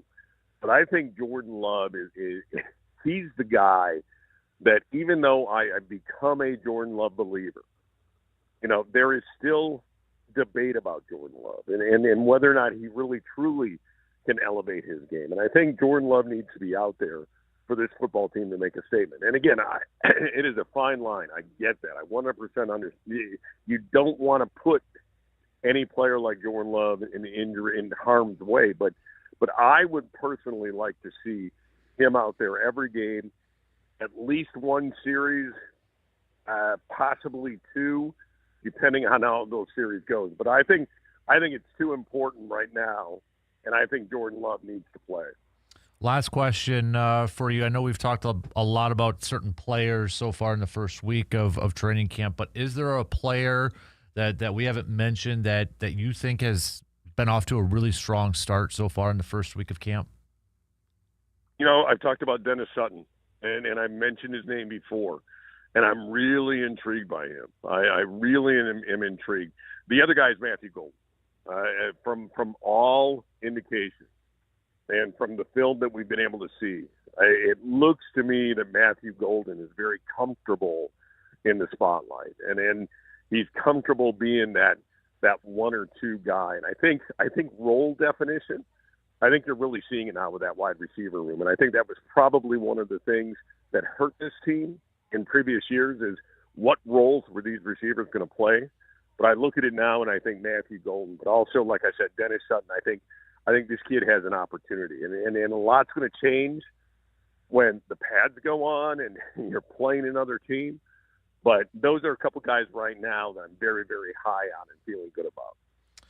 He's Joe DeGuano joining us this morning, chatting some green and gold. Appreciate the time as always, sir. Enjoy the rest of the week, and we'll catch up with you again next week. All right, Dan. And listen, man, I'll apologize in advance. I know the Kasper Classic is Friday. I am taking the day off because I have football practice, and so I will not be out there golfing. My goal is to come out after 2 days are done and have a couple of Bloody Marys and support the cause. It's great what you're doing, Dan. This community loves it, and I just think it's a really good thing. So good luck with it. I'll be out there a little bit later. I won't be golfing, and that's probably a good thing because I'm not a great golfer, but best of luck with it, and I'll be out there when I can on Friday. I appreciate the kind words, sir. So best of luck at practice, and yeah, we'll hopefully see you there for a beverage or two. All right, Dan. Take care, brother. You got it. There you go. There's Joe joining us, chatting some green and gold this morning. Let's take a quick break. We'll be back. What did Micah Parsons, by the way, have to say yesterday about his recovery? That's kind of drawing some headlines out there. We'll tell you that coming up after these quick words.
When it comes to feeding your family, quality matters. And for great tasting meats, you don't have to look any further than Mike's Star Market in Eau Claire. From fresh cuts of beef and pork to delicious brats, steaks, and all of your favorites for the grill, Mike's Star Market brings you the quality and service that you expect from a true local butcher shop.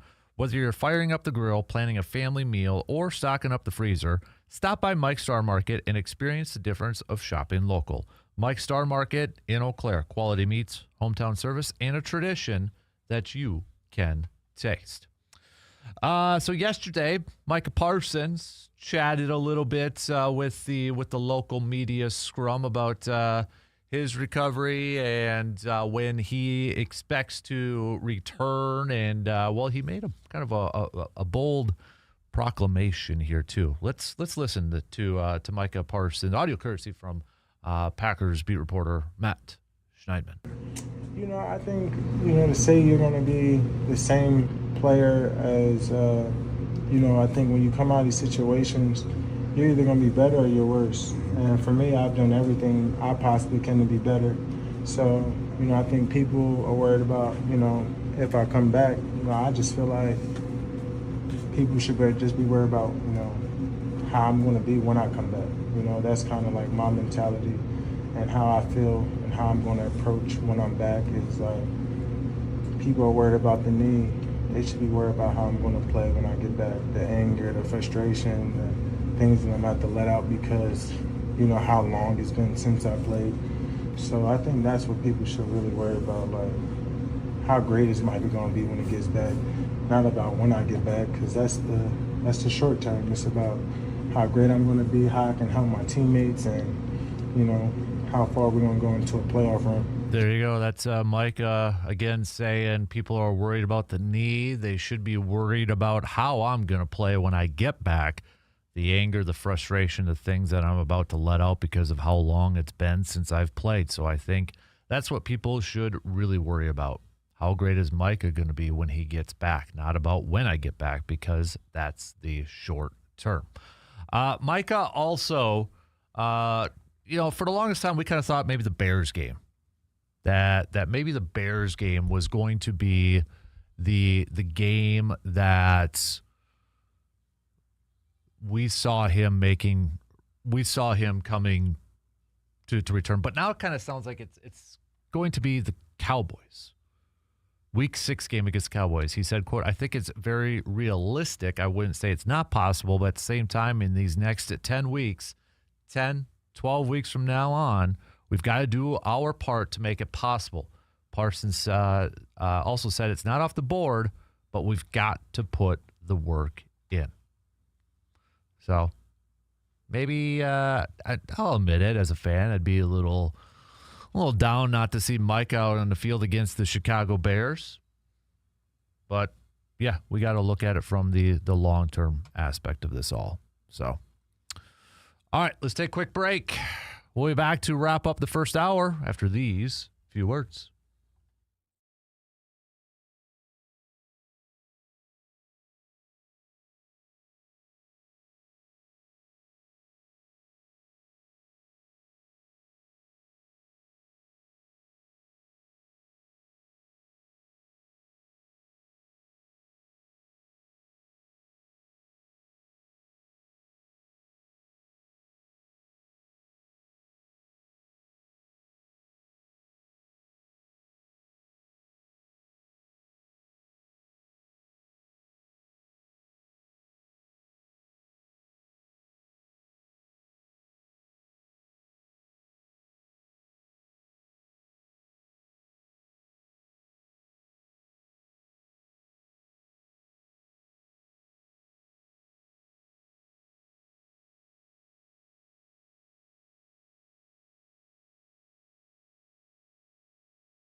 When your vehicle needs attention, make it easy on yourself. Trust the team at AJM Automotive in Eau Claire. With 2 convenient locations, AJM Automotive makes taking care of your car, truck, or SUV super simple.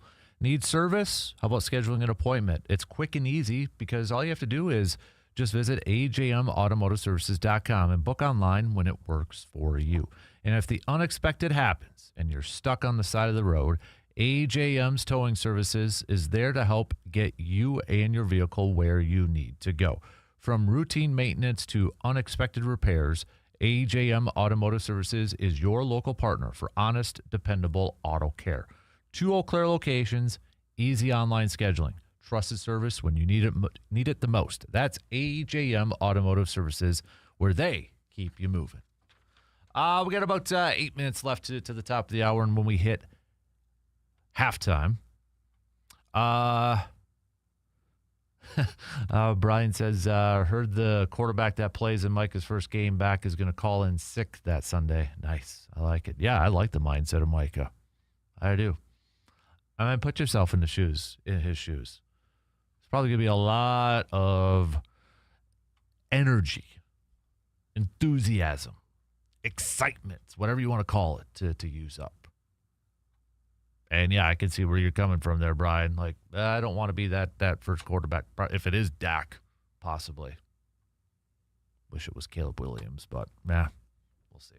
But, yeah, we'll get back to some more football talk here in a little bit. We've got more Brewers chats coming your way. Game 3 tonight. We got Kyle Harrison returning on the mound. On the other side is Paul Skeens, who is 9-9 on this season. The Brewers picking up a win last night to even up the series at 1 apiece. Brewers, the first team to 70 wins this season, is the fastest in franchise history for the Brewers to hit that 70-win mark. So when we kind of take a look at where things are at, Brewers are 70-43. Just 49 games left to go. That's it. That doesn't seem like a lot, right? I know it's August, but just 49 games left to go. Man. So we're not quite 3/4 of the way. We're not quite into the fourth quarter of the season yet. We've got a little bit there to go, but they still hold a 5.5-game lead over the Chicago Cubs.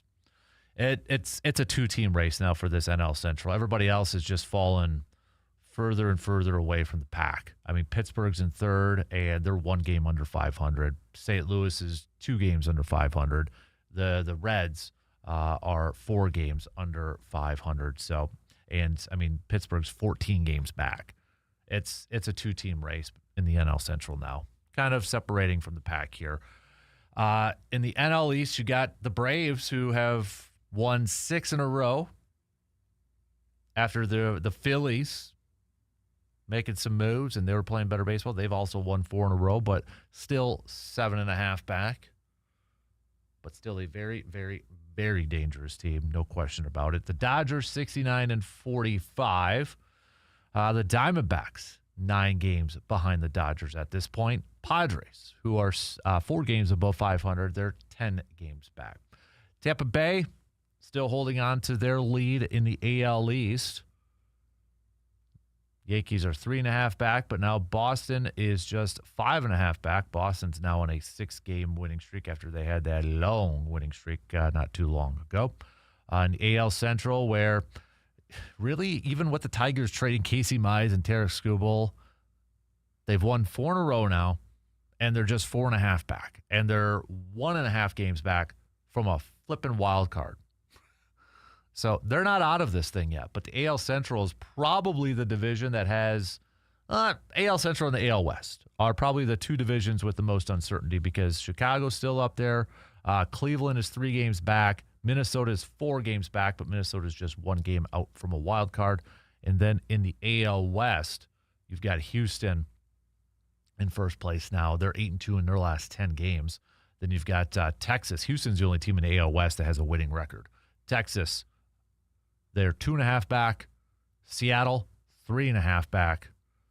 And I think Athletics and Angels are just, they're there. So if we look at it from a wild card standpoint, it's still Milwaukee, the Dodgers, and Atlanta For the NL leaders, for the wild card, it's the Cubs in a comfortable spot with the top one. Philly is number 2. Arizona holding on to that third and final wild card spot. Padres are just a game back. Marlins are 2 back. Pirates 3.5. Cardinals 4. Reds 5. And then you got the Nationals who are 5.5 back. AL side of things, Tampa, Chicago, Houston. Man, I just think about that. The 2 seed right now in the American League, White Sox. Whew. Wild card, you got the Yankees, then you got Boston, and then Cleveland. But the Twins are just a game back. Texas is just a game back.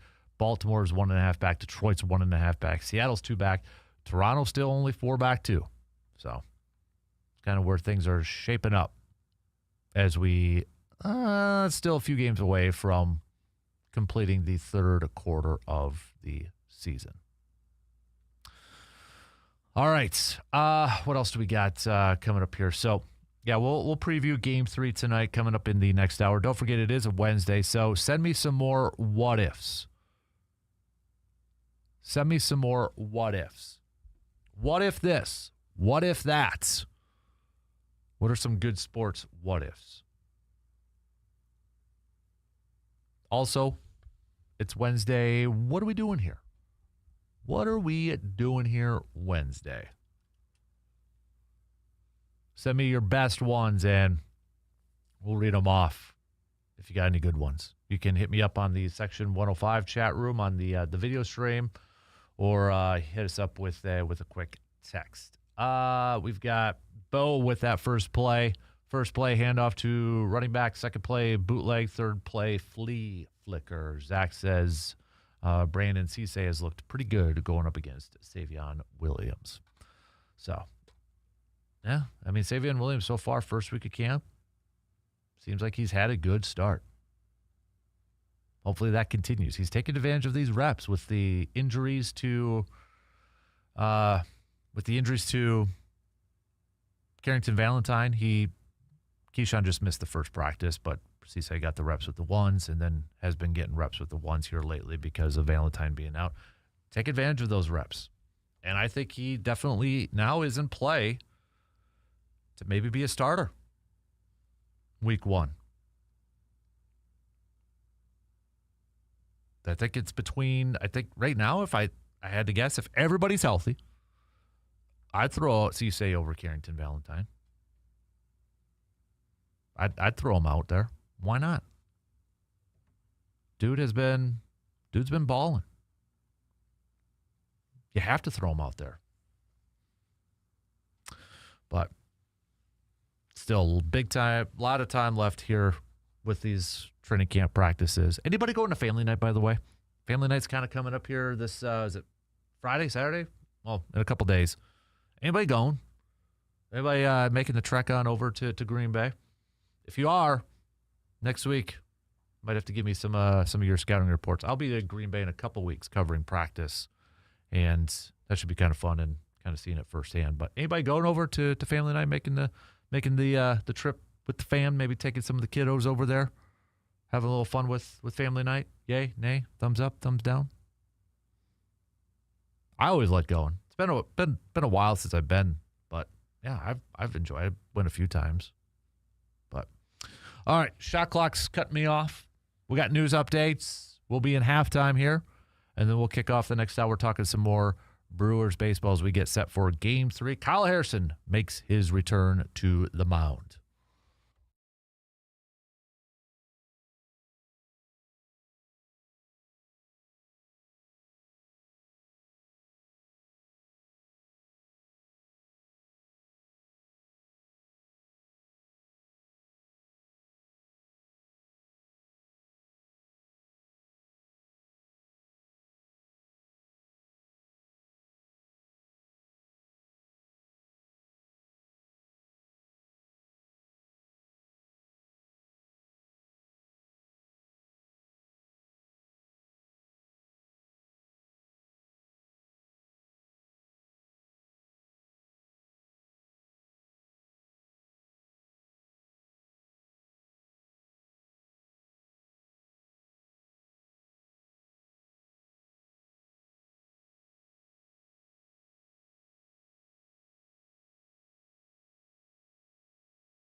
All right, here we go. The third hour kicks off right now.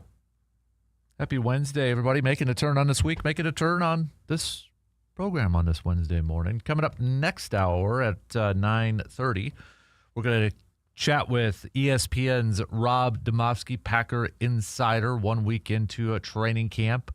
We'll get his thoughts on what's been going on with camp, some of his insights, and what has really stood out for him. So we'll hit that up in again, next hour. So plenty more Green Bay chat coming your way. It is a What If Wednesday, so what if? Send me some best what ifs. I'll throw it out to the rest of the listeners. When I throw these questions out from listeners, feel free to answer too. Okay, what if? And give me if you throw a what if out there, tell me what your answers would be for what if. But also, what are we doing here Wednesday? What's a sports story that's out there, or narrative, whatever you want to call it, where it just has you going, what are we doing here? All right, make it a good one, make it a fun one, send it on over. Brewers picking up a win last night with Logan Henderson on the mound. Logan Henderson improving to 6-1 on the season. And now we get the return of Kyle Harrison tonight. On the flip side, you've got Paul Skeens. But I'm excited to see Kyle Harrison returning here for the Brewers tonight. I mean, it's a big boost to this rotation. But there is undoubtedly a lot of pressure on him and a lot of pressure on Logan Henderson. Between Kyle Harrison and Logan Henderson, they are going to be asked to essentially be top three in that rotation along with Jacob Misiorowski to lead this group to a strong finish for the rest of the regular season and into the postseason to be big-time factors into that. Yeah, they got Dustin May's coming over. But talent-wise, I think we all know who the top three starting pitchers are for this Brewers team. It's Miz, it's Harrison, and it's Logan Henderson. And it sounds like Kyle Harrison, when we were just kind of looking a little bit at his rehab start with the Timber Rattlers, maybe developing a little bit more of a new pitch. He threw the changeup quite a bit in that Timber Rattlers rehab appearance. So maybe a little bit of a new wrinkle to his arsenal. But when you see these three, or let's say four, okay? Let's include May on this thing. Is this a staff that can get it done? Are we almost, dare I say, undervaluing this Brewer staff a bit? Because when you look at it from a Major League Baseball standpoint, I mean, they have one of the best, if not the best, ERA among starters in Major League Baseball. So I think where people get nervous when it comes to this Brewers team is probably the experience. Yeah, if we look at total team ERA, Brewers are second best, 3.47. Yankees are number one at a 3.34. Boston's 3 at a 3.52. Detroit, and then Atlanta, and then the Dodgers. But I think it's honestly just the youth where it makes people a little bit nervous. You know what I mean? And I get it. I understand it. It is, when you get to the playoffs, it's going to be a different animal. Now, luckily, Jacob Misiorowski was able to experience that last year, and he pitched in some big moments in the playoffs. Like, I've got no concern with Jacob Misiorowski when it comes to the postseason. All right, I just broke it down here for starter ERA. Brewers are still number 2 at a 3.40, slightly behind the Tigers, who are 3.39. Dodgers come in at number 4 at a 3.49. If we're just looking at, Dodgers with that. But is it? I still, you look at the numbers, be like, well, this is a good starting year. This is a good pitching staff with the Brewers. Are they getting enough love, do you think? Do you think they're they're getting the appropriate amount of praise and attention and credit? Or do you think it's lacking a little bit? Because we focused a lot on pitching at the deadline, right? The Scooble talk or another starter. But numbers show that, well, gosh darn it, the Brewers have the second best starting ERA and the second best overall team ERA. We're panicking a little too much. I don't think we were panicking a little too much. I think it boiled down to that experience level. Because it's an unknown. Again, the Brewers are doing stuff that people didn't expect. Nobody had Kyle Harrison doing what he was doing this year, where we were talking about a potential all-star nod for him. Nobody expected that. Nobody expected Logan Henderson. I think people expected Logan Henderson to be a good pitcher after what we saw from last year. But I think he's been pitching above expectation for this year. And I think a lot of us thought, okay, Miz is still going to be good this year, but Miz has blown it out of the water. We're talking Cy Young favorite. So those three starters alone have been amazing, wonderful, awesome. Can they continue to do it? And can they do it when it gets to the postseason? Harrison and Henderson are going to probably be the two bigger question marks. And I don't know, maybe scarred a little bit from last year. Not trying to put a lot of blame on him, but like Quinn Priester, all right? Like Quinn Priester last year won a lot of games in the regular season. Well, he struggled a little bit in the postseason. That started against Chicago. Nerves. And maybe that was a little bit more to do because it's where he grew up, pitching in at Wrigley Field. So we're all human. Those butterflies are going to be churning in our stomach. That happens to everybody. But you know darn well when Logan Henderson and Kyle Harrison start a playoff game, regardless if it's in Milwaukee or on the road, they're going to be nervous. Now, how do they battle that nerves? How do they get through it? It's going to be their first playoff experience.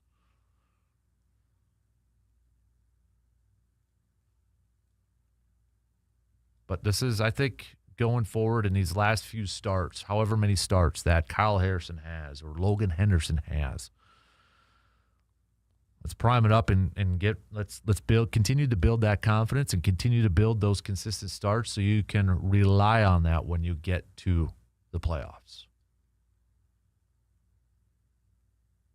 But I'm just glad Harrison's back, and hopefully this is a group that can remain healthy up until the postseason. I still wouldn't mind if they go with like a 6-man rotation, depending on how these games line up. Give a little extra day to Miz. Give a little extra day to Harrison, who's just coming off the injured list. Logan Henderson came off right before the All-Star break. Try to keep him a little bit fresh. You got Dustin May. You got guys that you could do it with. Shane Drow and Robert Gasser could still be getting starts. Yeah, it takes away maybe a little bit from the bullpen, but, you got Chad Patrick in there that can give you some long relief, spot starts here and there. I still wouldn't mind a 6-man rotation to try to keep your top pitchers as fresh, as healthy as you possibly can before that postseason starts. Let's talk some more Brewers, though. All right, we got to take a quick break, and let's talk a little bit more about Christian Yelich coming up here. Pat Murphy making some comments about Christian Yelich yesterday. Initially, he was slated to bat 7th, but they scratched Jake Bauers from the lineup and moved Yelich back up to number 5. How patient should Pat Murphy and the Brewers be with Christian Yelich? Let's discuss that coming up after these quick words.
Nobody plans for an accident, but when the unexpected happens, you want a team that you can trust. And at Superior Auto Body in Eau Claire, they're proud to be locally owned and operated, providing quality collision repair and hometown service to drivers throughout the Chippewa Valley. Their experienced team takes pride in every repair, treating your vehicle with the same care and attention that they would give their own. When you need collision repair that you could count on, choose the people who live and work right here in your community. Superior Auto Body in Eau Claire, locally owned, locally trusted, and here to get you back on the road. So Pat Murphy yesterday, initially before it was changed, but in the first lineup yesterday, Pat Murphy had Christian Yelich batting in the seventh spot in the lineup. Something that I think a lot of Brewers fans were saying. I know a lot of you that had texted in throughout the day saying, send him down. Send him down. Or send him down in the lineup. And initially they did. But he was ended up moving back up because of the Bauer scratch. So before the game, Pat Murphy did talk to the media, and this was before the lineup did change. He said, quote, I think there comes a point where you want something to change. You want something to spark. You want a different direction. This is what's best for the club, when he was talking about Yelich batting in the seventh spot. Now, after the game, when Yelich went 0 for 4 with a strikeout, Pat Murphy talked a little bit about the fan reaction to Christian Yelich and his ABs. Let's hear him. This is from our friend Hunter Baumgart, who will be joining the program tomorrow morning. But this is what Pat Murphy had to say regarding some of the fans' reactions to Christian Yelich's struggles as of late. I heard a couple fans today, the kind of start getting down on Yelly, and I know some of you guys are talking about the last this many games or that many. Like, look, guys, this guy's meant unbelievable amount to our organization, and the way he leads in there, you guys don't get to see. He doesn't need my protection. He doesn't need me to speak up for him, but he needs encouragement. So I'm asking the fans to understand this guy. Remember who this guy was. You know what I mean? I don't know how many MVPs the Brewers have had in their past history. MVPs. I mean, I'm just saying, Yelly, like, God, he basically won 2-2. If at 19 he doesn't go down at the end, he wins that. So let's not forget what he's done. And that doesn't give him the grace to not, if he's in the lineup, he's got to perform, and he will. We just can't start piling on when this guy's done a lot. He deserves the respect, and hopefully our fans understand that. That's when, again, if we're going to thread the needle, we need Yelly. And I think, Pat Murphy, again, as in his role as a manager for a baseball team, and that's where it's unique, right? This role is unique, a little bit different than maybe a lot of coaching positions, because you're managing people. You're not just like game planning this. You're managing a lot of different aspects of this. And we have heard Pat Murphy over the years, call out younger players. Call out their performances. They got to be better. They got to do better. And I'm sure there's some fans out there saying, well, this is kind of a different tune now, maybe giving Yelly too much the benefit of the doubt. And maybe so. I can see where a lot of people are saying that. But I also think it's, okay, this is a veteran, a guy who has played for a long time, has won, an MVP, almost won 2 MVPs, has had some really good years under his belt. Yeah, I think you approach it a little bit differently. And here's the thing. Pat Murphy knows more about how to get the most out of these guys, or what buttons to push than me, you, or the guy or the girl that's, sitting in Spooner or wherever. Like Pat Murphy knows how to get the most out of these guys, or what buttons he can get away with, or what buttons he can push. So I've seen people kind of being critical of Murphy, saying he's being too soft on Christian Yelich. I've seen that. I understand why why some people may think that, considering how he has approached it with some of the other younger players. But again, I think I trust Pat Murphy in terms of that he knows what he's or he knows the course of action to try to get the most out of these players. And when it comes to Yelich, I think it is a little bit different because this is a veteran guy that has been doing it for a lot longer. It's not a young, up-and-coming player where maybe you can be a little bit harder on. And he's right, though, too. Like, he's not excusing Christian Yelich's performances. He mentioned it. And he also mentioned that, hey, we need him. We need him in this lineup. And I think, Yeli is not going to be the same Yelich of 2018, 2019. And that's where, Mike, you had the what if. And it's a great what if, and it's something that we've talked about a lot. You just kind of wonder what the heck happened. And after that knee injury, when he hit the foul ball off his knee, it's been weird ever since. Even when he was with the Marlins, he wasn't a big power hitter. He had 21 home runs one season. That was the most he had with the Marlins. And then he comes to Milwaukee the first 2 years, and all of a sudden he's this big power hitter. But there's no question Yeli has to be a better contributor. And I hope he is. And I know fans are going to be ragging on it, saying to bench him, sit him down. And maybe eventually, if he doesn't get out of this slump, maybe he does sit more often. But I think Pat Murphy's going to continue to give him options. He's going to continue to give him opportunities to hit his way out of this slump. And I think as long as the Brewers continue to win, he's going to continue to give him those opportunities. And I hope he gets it. I hope he figures it out. I hope he figures it out. I don't want Christian Yelich to fail.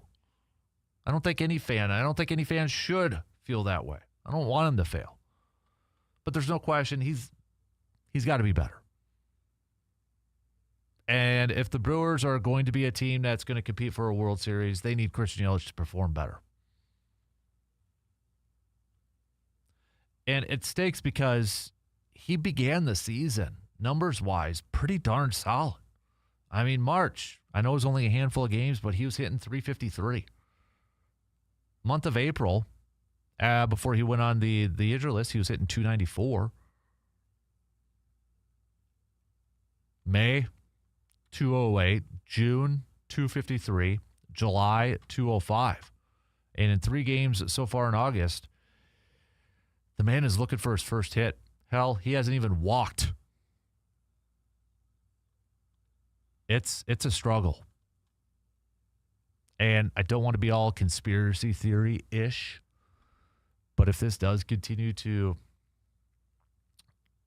kind of go down the path that it continues to go down, would it surprise anybody if there's an injured list stint? No. How many times have we seen that in baseball? Oh, maybe got a back issue, back's tightening up, the abs, the obliques, that sort of thing. And I know everybody's going to point to hitting coaches. Hitting coaches aren't doing their jobs. Hitting coaches got to be doing this, doing that. I don't think you've played sports then. It's not a magic little thing that you can just turn on and off.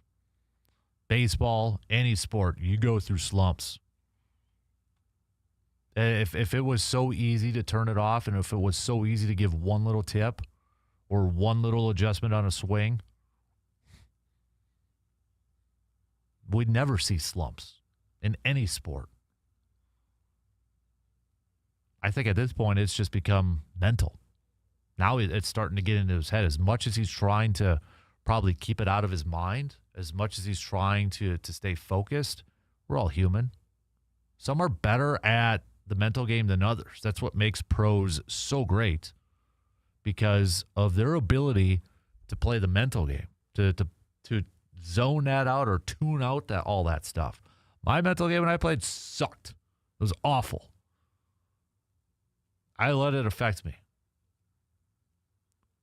But these pros, a lot of these pros, man, they could tune out some stuff, and they have a bad, stretch, and sometimes it doesn't faze them. But I think at this point, the longer it goes, the more and more it's going to creep into his mind. He just needs a couple games where, all right, let's get out of this thing and start to build that confidence again. All right, we got to take a quick break. Back with more, though, coming up after these quick words.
You looking for your next great night out? Well, make it the VFW Post 305 in Eau Claire with live music, exciting events happening throughout the month, great food, cold drinks, and a fun, welcoming atmosphere. There's always a reason to stop by, whether you're meeting up with friends or looking for something fun to do.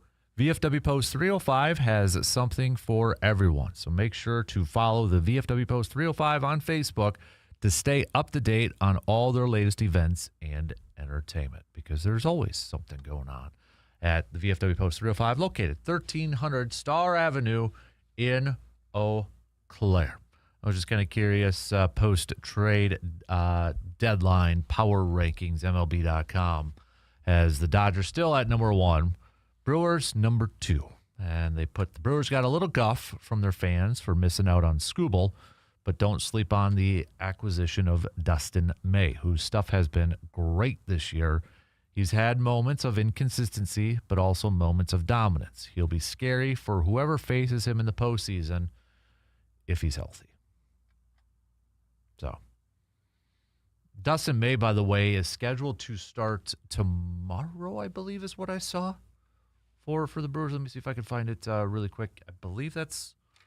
So we're going to see him... Let me see if I have it saved here. Otherwise,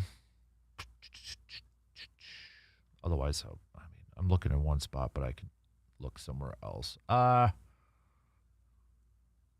have to find it later. But I think it was Thursday. Don't 100% quote me. Let's see if I can find it here. But Dustin May also said, too, that... He was, Thursday. Okay, so it is Thursday. I just saw it. But Dustin May, he talked a little bit to the media yesterday. What did he have to say when he found out he was traded to the Brewers from the Cardinals? Well, let's hear from him.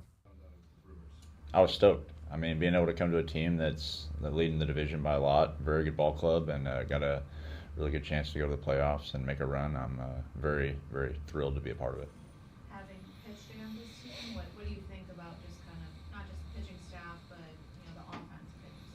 Yeah, offense is great. We got a lot of guys that can string together some ABs, and it's a tough group to pitch against. And now I'm very glad that I don't have to pitch against them again. Can you elaborate on that, of just like what you think this lineup presents, right? Like as an opposing pitcher, of navigating that. Yeah, they're very deep. They don't like to punch out. They like to have long ABs. They're tough to game plan for because a lot of guys do a lot of different things well. So. It's a tough team to face, so they're very deep. All right, again, that's new pitcher Dustin May chatting with the media yesterday, and again, he will make his Brewers debut tomorrow, hopefully to secure a Brewers win. Logan Henderson also chatted yesterday, and Logan Henderson was a name that was mentioned quite a bit in some potential trade rumors, and maybe mentioned as part of a trade package for one Tarek Skubal. What was his thoughts on all that? I mean, you hear some things are sent, and especially I really try not to look at that stuff because we're living it in here, and anything that we see online, it's like we're living it. So I don't think there's a whole lot of purpose in us taking. I mean, I didn't get traded. I mean, I saw my name thrown in there, and actually saw Arnold earlier, and I said thank you for not dishing me away. But like I said, I love this team, and I had it sent to me a few times. But again, it doesn't carry much weight. It's a lot of talk, and I'm a Brewer, so. There you go. That's Logan Henderson saying, I saw Matt Arnold, and I said thank you for not trading me, not dishing me away. I love this team, and said I'm a Brewer. So. And I know there's still talks out there about the Brewers, what was the package like. And if you want, you can go to Brewers.com and you can see Adam McCulvey has a really great piece up, and he dove into he dug into some stuff, talked to some sources, and kind of said based on conversations with multiple club officials over the past few days, the Brewers believed that they made a strong offer to the Tigers for Skubal, maybe stronger than the one the Dodgers gave, who landed him with a trio of prospects. Milwaukee's initial proposal was also 3 prospects, according to sources. All 3 were hitters, and at least 2 were top 100 prospects. One of them was shortstop Luis Pena. The Brewers' other position player prospects in MLB's pipeline version of the top 100 are Jesus, who is off limits, Luis Lara, who probably wasn't in play after the Brewers committed to him, giving him a 7-year extension, Jet Williams. Different sources believed a third hitter was either on one version of a top 100 list as well or just outside of it. Logan Henderson's name was, according to McCulvey's sources, they don't know the potential pitcher. Says that the Tigers wanted a starting pitcher or a pitcher that could produce right now. And they don't know if it was initially Logan Henderson, but that was kind of the thought. Yeah, it says the Tigers, though, wanted a controllable major league pitcher in the deal. None of the sources would say who they favored, but Logan Henderson was among the names teams were asking for the most often. So we can't say for sure which 3 names were in the Brewers' best offer, but it was strong, said Adam McCulvey, and that made the Tigers' choice to send Skubal to the Dodgers especially frustrating. Not only did the Brewers not get him, but now they may have to go through him to reach the World Series. And I had seen some stuff, too, that it was the Tigers that reached out to the Dodgers and said, let's make a deal. And apparently there was some stuff floating out there, too, that they wouldn't even listen to Tampa Bay and that they asked so much from the Brewers that they knew that the Brewers would not pull off that deal. So, again, does it go to, were they favoring Skubal? Were they saying, hey, we know you want the Dodgers. Thank you for your service. We'll cater to you. It comes at the cost of maybe potentially not getting as much in return. Remains to be seen how that all plays out. And we probably honestly won't know the whole-on answer. The thing is with this Skubal one that maybe concerns me a little bit is the clubhouse reaction. Because Pat Murphy said on Monday that, quote, I mean, the initial reaction that it was kind of like us against the Dodgers for Skubal, I don't believe that for 1 minute. I'm not saying I know we went after trying to get that player. I don't know exactly the details of it all, but I know this. It isn't as simple as that's a better package. It's not as simple as that. There's a lot of layers to it. I don't understand it fully, but I think this is a bigger situation than, well, that was a better package. And to say that the Brewers didn't try is simply incorrect. I don't think that we could be thinking about the Dodgers right now. This is August 3rd when he did say this, and I don't think we can assume anything. We've got to play ball. We've got to play baseball. This has affected us already. It's already affected the team. I think that's the reality, and I don't think it's healthy. But it's part of our game right now. We can't try to pretend it's not there. We can't lie to the players. All that being said, we have to respond to it now. So is he referring to in the clubhouse that, you know, it's on the minds of guys? Are they like disappointed it didn't happen, so they're down in the dumps or whatnot? If that's the case, move on. I know that's easier said than done, but move on. Sal Frelick said, I mean, I don't know if discouraging is the word. Obviously, no other guy like that is out there, but I don't think anybody in this room is like, we need something, or like, please, please. No one feels that way. It's like, you know, a guy like that could help any team that gets him, right? I don't think anybody is too surprised where he ended up. The team gets a lot of those blockbusters. Garrett Mitchell said, I don't think I'm shocked by it, but we always had that underdog mentality, average Joes. I know we're not really looked at or treated like that anymore, but that mentality is always a great place to be. DL Hall simply said, they're not unbeatable. Nobody's unbeatable. And I do like the approach that Pat Murphy kind of said too. He said, does it force you to go and sharpen your sword a little bit? Yeah. So if that creates a little better edge, so be it. It's still not going to make it easy when we play the series against the Dodgers next week. I'm sure they think they got a little better this week, and they probably did. But I think by the end of the day, we'll have gotten better. If anything else, maybe this time of year will help us start to refocus on, okay, who are we? and how do we get there? We created this. Where do we go from here? All right, let's take our final break here as we start to wrap up the third hour. We'll get to some football talk coming up in the next hour. Continue to send us your what ifs if they're good ones, if we like them. We'll relay it to the masses. Also, your what are we doing here's. You can send those on over too. We'll take a quick break before we wrap up the third hour. We'll be right back after these few words.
What's going on at Hy-Vee in Eau Claire? Well, make sure that you're, again, following their Facebook page because they've got like 1-day sales, 3-day sales, couple days. You never know. But today, like for today only, buy one high chi 2 entree meal, get the second for just $1. So that's for today only at Wednesday. Today only, Wednesday is today, August 5th. Buy one high chi 2 entree meal, get the second for just $1. And put this on your calendar here too. Coming up on Saturday, August 8th from 10 a.m. to 2 p.m., you can join Hy-Vee in Eau Claire for their back-to-school Demo Fest. Sample products from brands you'll find at Hy-Vee and get a head start on the school season. And, of course, you can check out the flyer for some of the latest and greatest sales going on. Like, oh, boy, I'm going to tell my kid on this one.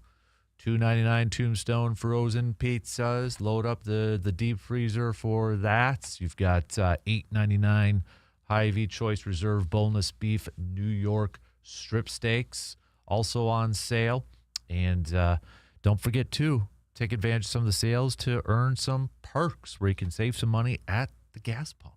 All right, we're talking like with your perks, you could save up to $4.22 off per gallon this week with the perks that you can earn. So, again, more details, you can look at the Hy-Vee flyer located on their Facebook page. Coming up in about 40 minutes, we're going to chat with ESPN insider, Packers reporter, Rob Demovsky. He's going to be joining us at 9:30. So with 1 week into camp, we'll get his take, his analysis, his expertise on what he has seen, what has stood out so far in Packers training camp. So that's coming up in about 40 minutes or so. But we have hit the 1 week mark. 1 week mark. And let me throw it out to you, listeners. It's a very simple question. Very simple. You follow it just like I do. From everything that we have heard, everything maybe even that we have saw or read, is there a player that has stood out to you, or what has really stood out to you from all the reports that have been out there about the first week of camp? Is there something that has popped up? Maybe a player like, oh, man, it's great to hear what we're hearing about Brandon Cisse or Jordan Morgan or Barron Sorrell or Matthew Golden or Evan Williams. You know, like what is there a player? Is there or maybe it's like, hey, I love what I'm hearing about Jonathan Gannon's defense so far.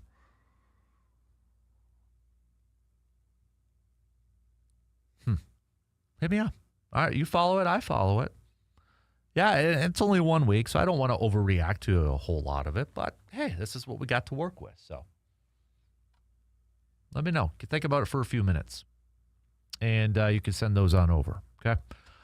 Meanwhile, tonight's game between the Brewers and Pirates, first pitch is at 6:40. Coverage will begin on your radio dials 35 minutes prior. So radio dials of 105.1 FM and 790 AM. Got Kyle Harrison on the mound going up against Paul Skeens. It's been a little bit since we've seen Kyle Harrison. The last time we saw Harrison was back on the 8th of July, where he went 4 innings, 4 hits, 3 earned runs, just a couple strikeouts. Before that, before that start, was the Diamondbacks on the 3rd, where he only went 2 2/3, gave up 3 earned runs and 3 strikeouts. And remember, he had said at that time, too, he was dealing with a little bit of like an elbow, forearm thing, kind of downplayed it, but then he ends up being on the injured list for just under a month. So hopefully we get the version of Kyle Harrison that we saw in the month of May. If we get that version for the rest of the year, starters are in good shape. Remember, that was when he was 4-0 in 5 games started with a .96 ERA. He was good. He was really good. If we can get that version again, buckle up, baby. Let's go. remains to be seen. I'm excited to see him back on the mound and see what he can give this group, give this starting rotation. Because, again, like we've been saying quite a bit, there's going to be a lot riding on his arm. There's going to be a lot riding on his shoulders. And I'm excited tomorrow to see Dustin May, too. I don't want to put a lot of stock into his first career start, but I think, for one, I'm excited to see Chris Hook, the Brewers pitching peeps, get their hands on Dustin May. But also Contreras back there calling the game for Dustin May. Because as we mentioned too, he's shown some really good stuff this year, but maybe just a little inconsistent. Is that something that maybe Chris Hook or Contreras or the whole pitching group can kind of help him become a little bit more consistent?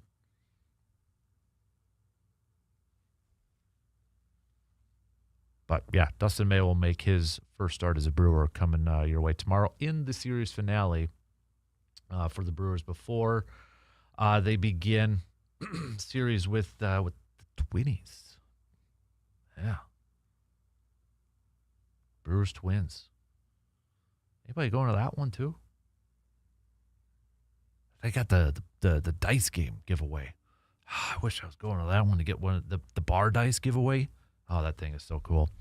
All right, a few messages to catch up on as we wrap up the first hour. We got Chris saying it's definitely a big what if on Christian Yelich. Ever since he fractured that kneecap, he has been a completely erratic player. It is hard to wonder. It's hard to wonder why he has been that way, and is it as simple as that knee fracture? Another texter coming in and saying, excited to see Kyle Harrison get back on the mound today. Hopefully he can get back to what he was earlier in the season. If he is, I think this is an incredibly underrated starting staff for the Brewers with Mizorowski, Henderson, Harrison, and now adding Dustin May as the veteran. Another texter here says, I've been impressed from what I'm hearing about Jordan Morgan. I've been one who has been very critical of his play. I didn't like the pick, so I hope that these reports coming out of camp means that he can be the long-term fixture at the left tackle spot. That comes from Matt on our texting line. Another message on here says that I've been liking what I've been hearing about Brandon Cisse, says Jake.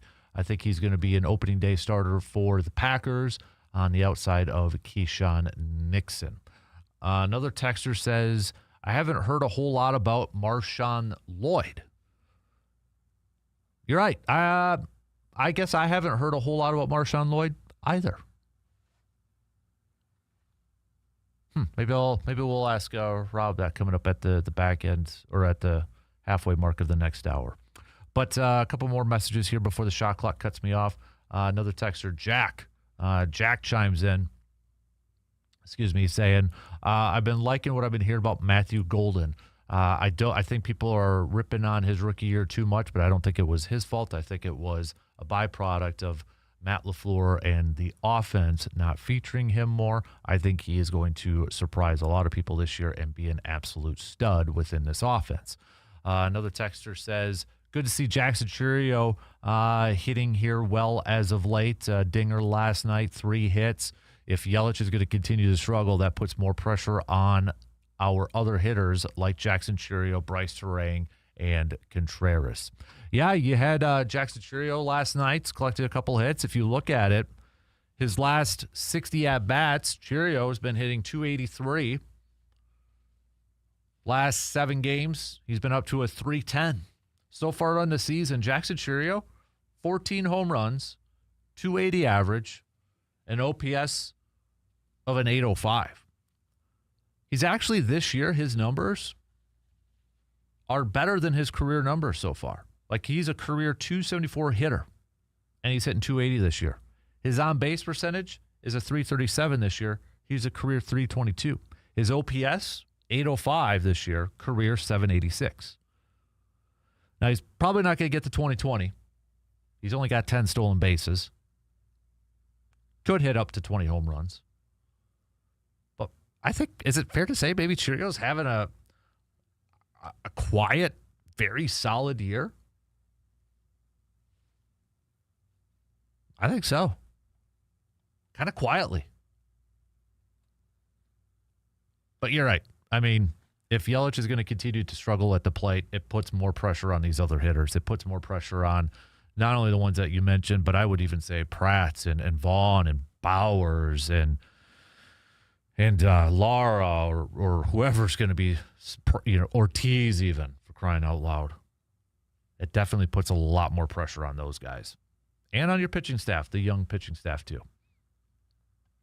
All right, shot clock's going to cut us off. One more hour to go. We got some news updates. We'll be right back in just a couple minutes.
All right, final hour. Kick it off right now on this Wednesday morning as we make the turn on this work week of ours. Thanks for hanging out with us and, well, making us part of your day here on this August 5th. Coming up at the bottom of the hour, we're going to catch up with our good friend Rob Demovsky from ESPN as we excuse me, get an inside look at training camp. So we'll get Rob's thoughts from the first week of camp. But looking forward to catching up with Rob. And I'm looking forward. I'll be over at camp covering practice and doing some interviews with peeps here in a couple weeks. So looking forward to heading on over there and getting a little inside look. So that'll be fun. Be a lot of fun to do that. But we'll get our first glimpse by chatting with Rob here momentarily. I saw Pete Prisco. So Pete Prisco covers the NFL for CBS Sports, and he's been doing some training camp stuff. And just a few minutes ago, he posted some thoughts on Packers camp. He said, "As I leave Packers camp, a few thoughts. Jordan Love said he has worked on his footwork a lot, and that he and Matt LaFleur both told me it's much improved. He will cut down on the throws falling back, although he does make some good ones. Needs to be more balanced. Big year coming. The receivers look good, and everybody thinks Matthew Golden is in for a big year. But when I left last summer, I thought the same thing. This year, they believe it. Love said it was more of a numbers thing last year. Now he's one of the top guys, and it will play out that way." He said the offensive line is still a work in progress, especially with injuries, but they will be more physical once the starters are all back, which should mean a better run game. Also said the defense will have to manufacture pressure until Parsons is back, but Jonathan Gannon's defense with 3 safeties on the field will throw a lot of looks at teams to pressure the quarterback. I look for Evan Williams to play at an all-pro level this year. Get back to that here in a second. Edgerrin Cooper didn't have the type of season I expected last year, but this year will be different. The defense will be much more aggressive, which will suit his play and his ability to blitz. At times, the Packers were too vanilla on defense last year. When will Parsons be back? When will he be Parsons again? It sounds like week 6 is the target, but he is running now. They just have to make sure he's the same player in November and December that he has been in his career. So Evan Williams and Edgerrin Cooper, both third-year players with an opportunity this year to really make some money for themselves, if you think about it, because after this year, they're going to be eligible for contract extensions. And if Evan Williams has that huge year, and I think we all believe that Edgerrin Cooper is a fantastic player and could be a really good player for a long time, those two guys are going to earn some moolah. Green Bay is going to have to figure out ways to keep both of them too. You know, obviously Tucker Kraft is first up in the priority. Got to get him done. But I'm excited to see Evan Williams and Edgerrin Cooper in year 3. These two guys, when we look at, and even Javon Bullard, you look at those 3 in that draft class. Heck, even Jordan Morgan. You know, looking at that 2020, was it 2023? Or was it 2024? 2024 draft class. Jordan Morgan was the first pick. Edgerrin Cooper, Javon Bullard, Marshawn Lloyd, Tyron Hopper, and then Evan Williams. In that order. You're talking about this year, Morgan starter, Cooper starter, Bullard starter, Williams starter. 4 starters.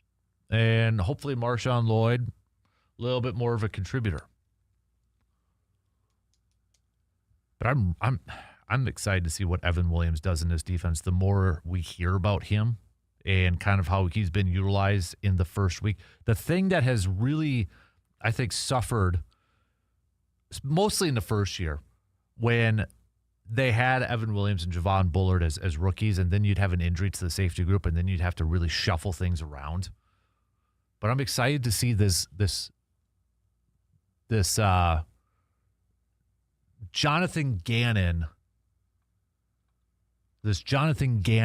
style of three safety style defense. I think it's going to be a lot of fun.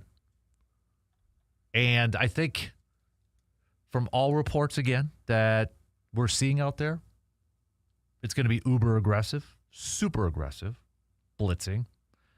And like Pete Prisco said from CBS Sports, they're going to have to figure out ways to manufacture those pressures. They're going to have to figure out ways to get after the quarterback until Micah Parsons comes back. And not even until Micah Parsons comes back, but it's probably going to be for a little bit after that until maybe he knocks the rust off and gets back into game shape. You can rehab as much as you want. You can practice as much as you want. But it's you got to be able to you got to be able to figure out a way to get all of that pressure until Micah Parsons comes back. And if that means blitzing more with safeties like Evan Williams or Javon Bullard or the corner blitzes that we were hearing about, I'm all for it. Is it risky? Sure. It absolutely is risky.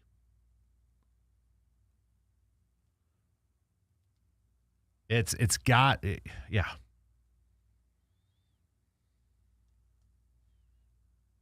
We'll see how it plays out.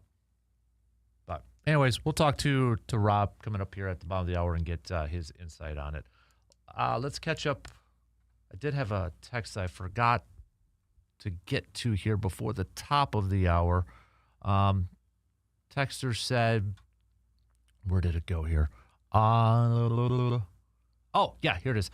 So Texter, don't have a name, can't give you any credit, but they asked, who do you think will have the bigger year from a rookie standpoint? Matthew Golden, Christian Watson, or Jaden Reed?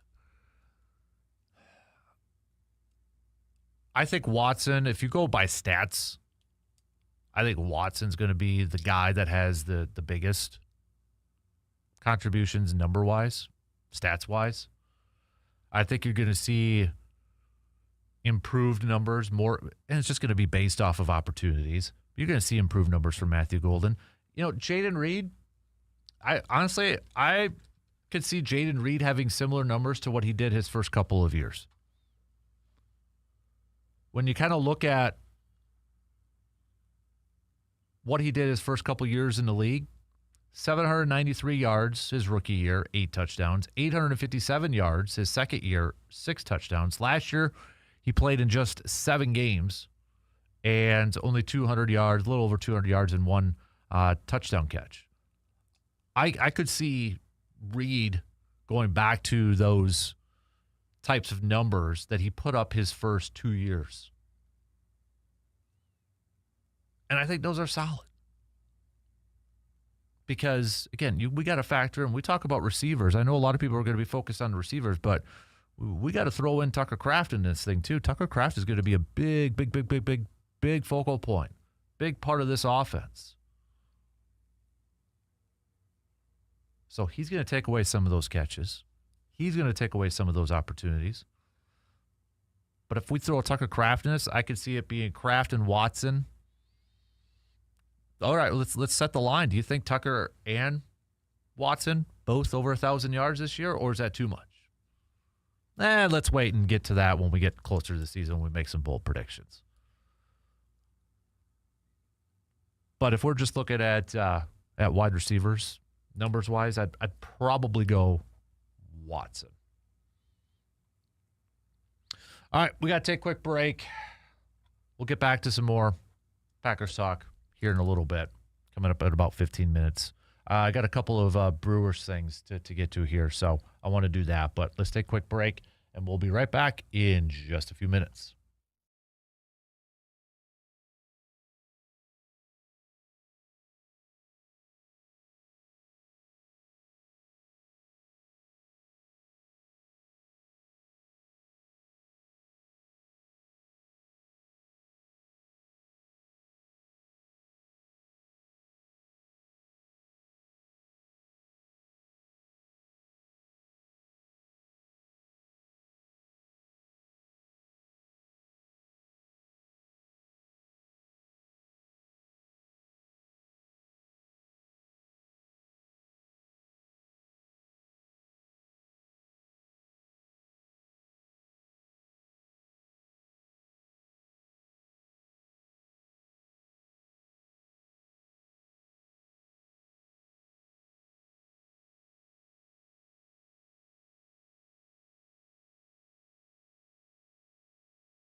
Tomorrow night is our last night, I should say, tailgate Thursday night at the Eau Claire Express game. So the Express return home tonight to wrap up the regular season this week. The next 4 games, all going to be at Carson Park. Express have already clinched a postseason spot, but they got Duluth tonight, Duluth tomorrow, and then Waterloo Friday and Saturday. But, tomorrow will be our final regular season tailgate Thursday game at the Eau Claire Express game. Grab your tickets, go to the game. Let's pack up Carson Park and make it a loud environment and help this team finish the regular season on a strong note, continue to get that momentum so that they can use that momentum once the postseason begins. If you want to get your Express playoff tickets, you can do so right now. The Express posting up on Facebook yesterday that playoff tickets are available right now for the Express games. So all you have to do is you can buy single game tickets online or in the office. And if there is any unplayed game that you buy tickets for, it will result in credit for next season. So don't know right now what game's going to be in Eau Claire. Should be either Sunday or Monday. We'll find out. Hopefully latest we'll find out is by Saturday. So more to come. Make sure you're following that. So, but yeah, should be a good night at the ballpark tomorrow, right before we head off for the Kasper Classic on Friday. Sold out again. All tee times sold out for the Kasper Classic. So should be a lot of fun. I know there's talking about a little bit of rain, but hopefully that pushes off and it comes when we're done golfing on Friday. But Brewers wise, we had somebody with a "What are we doing here?" This was from David. He said, "What are we doing here with Joey Ortiz not starting again last night in the Brewers game against the Pirates?" David Hamilton picking up another start. I'll admit that is something that I've been paying a little bit more attention to. I think a lot of people are paying a little bit more attention to. But, yeah, David Hamilton getting the start at third base again. Last night he did strike out once. He did pick up a hit. But Joey Ortiz, man, when he does play from an offensive standpoint, dude's been raking. His last 30 games, 91 at-bats. Joey Ortiz, 308. Last 22 at-bats, 364. That is going to be, when this season's done, I can't wait to dive into this and just see how better his numbers were from playing shortstop to third. And the thing is, too, like June, he put up numbers in the month of June that I think we would have been okay with. If you would have just saw that, hey, Joey Ortiz hit 250. Okay. Because at the beginning of the year, I think that was the minimum. Can we just give you a 250 hitter? Well, June he hit 250, but July, he was a 309 hitter. He hit 309 and he slugged 574 and he had an on base of a 356. So far on the season, he's actually right now, his season numbers are better than his career averages. And I get it. Last year really took a tank on the average. But he is a career 235, a career 301 on base, and a career 654 OPS. This year, he's averaging 241, 307 on base, and a 664 OPS. Not wide margins, but they are better. But yeah, that month of July, eye-popping numbers. He's only played 2 games so far in August. And went hitless on August 1st against the Angels, but just the other night against Pittsburgh, he had 3 hits. So, I mean, he's 3 for 7, 375. Pretty soon, we're going to have Brewers fans starting petitions out there saying, start Joey Ortiz. Who would have had that on their bingo card to begin the year? Nobody. But I hear you, man. I hear you. You're not the only one that has been clamoring for more playing time for Joey Ortiz at third. I had one more before I got to take a break before we get to Rob here. Another texter about the Brewers had said, I may be in the minority, but I'm really excited to see Dustin May pair up with the Brewers, says Rick. Rick says, I think he's got some intriguing stuff, just watching a lot of Cardinals games with my buddy who's a big Cardinals fan, and he was sad to see him go. I think being within that Brewers pitching staff and having Contreras catch for him is going to unlock even more potential for him. I think that was a sneaky good move by the Brewers. Well, I hope you're right, Rick. I hope you're right. I hope Dustin May is a sneaky good move, and I hope he's a guy that's going to be able to be not only a contributor, but come postseason time, a main contributor too. All right, let's take a quick break, and we're going to get back to some Packers talk. Rob Demovsky from ESPN is going to be joining us 1 week into training camp. What has stood out to him? What's he noticed so far the first week of camp? We'll get his thoughts coming up after these quick words.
Kasper Classic coming your way this Friday. Again, got to give a big thanks to Lake Hallie Golf Course for hosting us again this year. Beautiful Lake Hallie Golf Course. And Troy and his staff do a fantastic job over there getting the course ready. So looking forward to it. Looking forward to all of our nearly 120 golfers that will be participating to try to win the title belts this year. All proceeds going to help fund our Backyard Dreams program.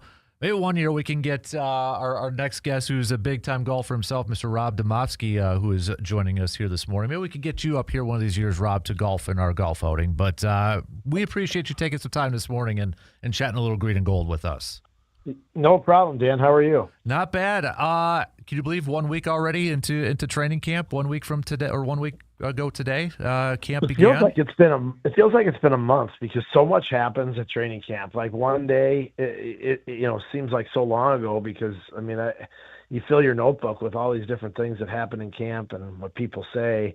But it is actually kind of crazy to think that it's only been a week because it feels a lot longer. Not in a bad way, just that it's just the busiest time of the year, and it's the only time really that anybody, fans and media included, get to see full practices. So you just there's so much to absorb. Yeah, no doubt. Well, let me just kind of start off generically. Within 1 week here, has there been a player or something that has really caught your eye or maybe kind of jumped out to you the most?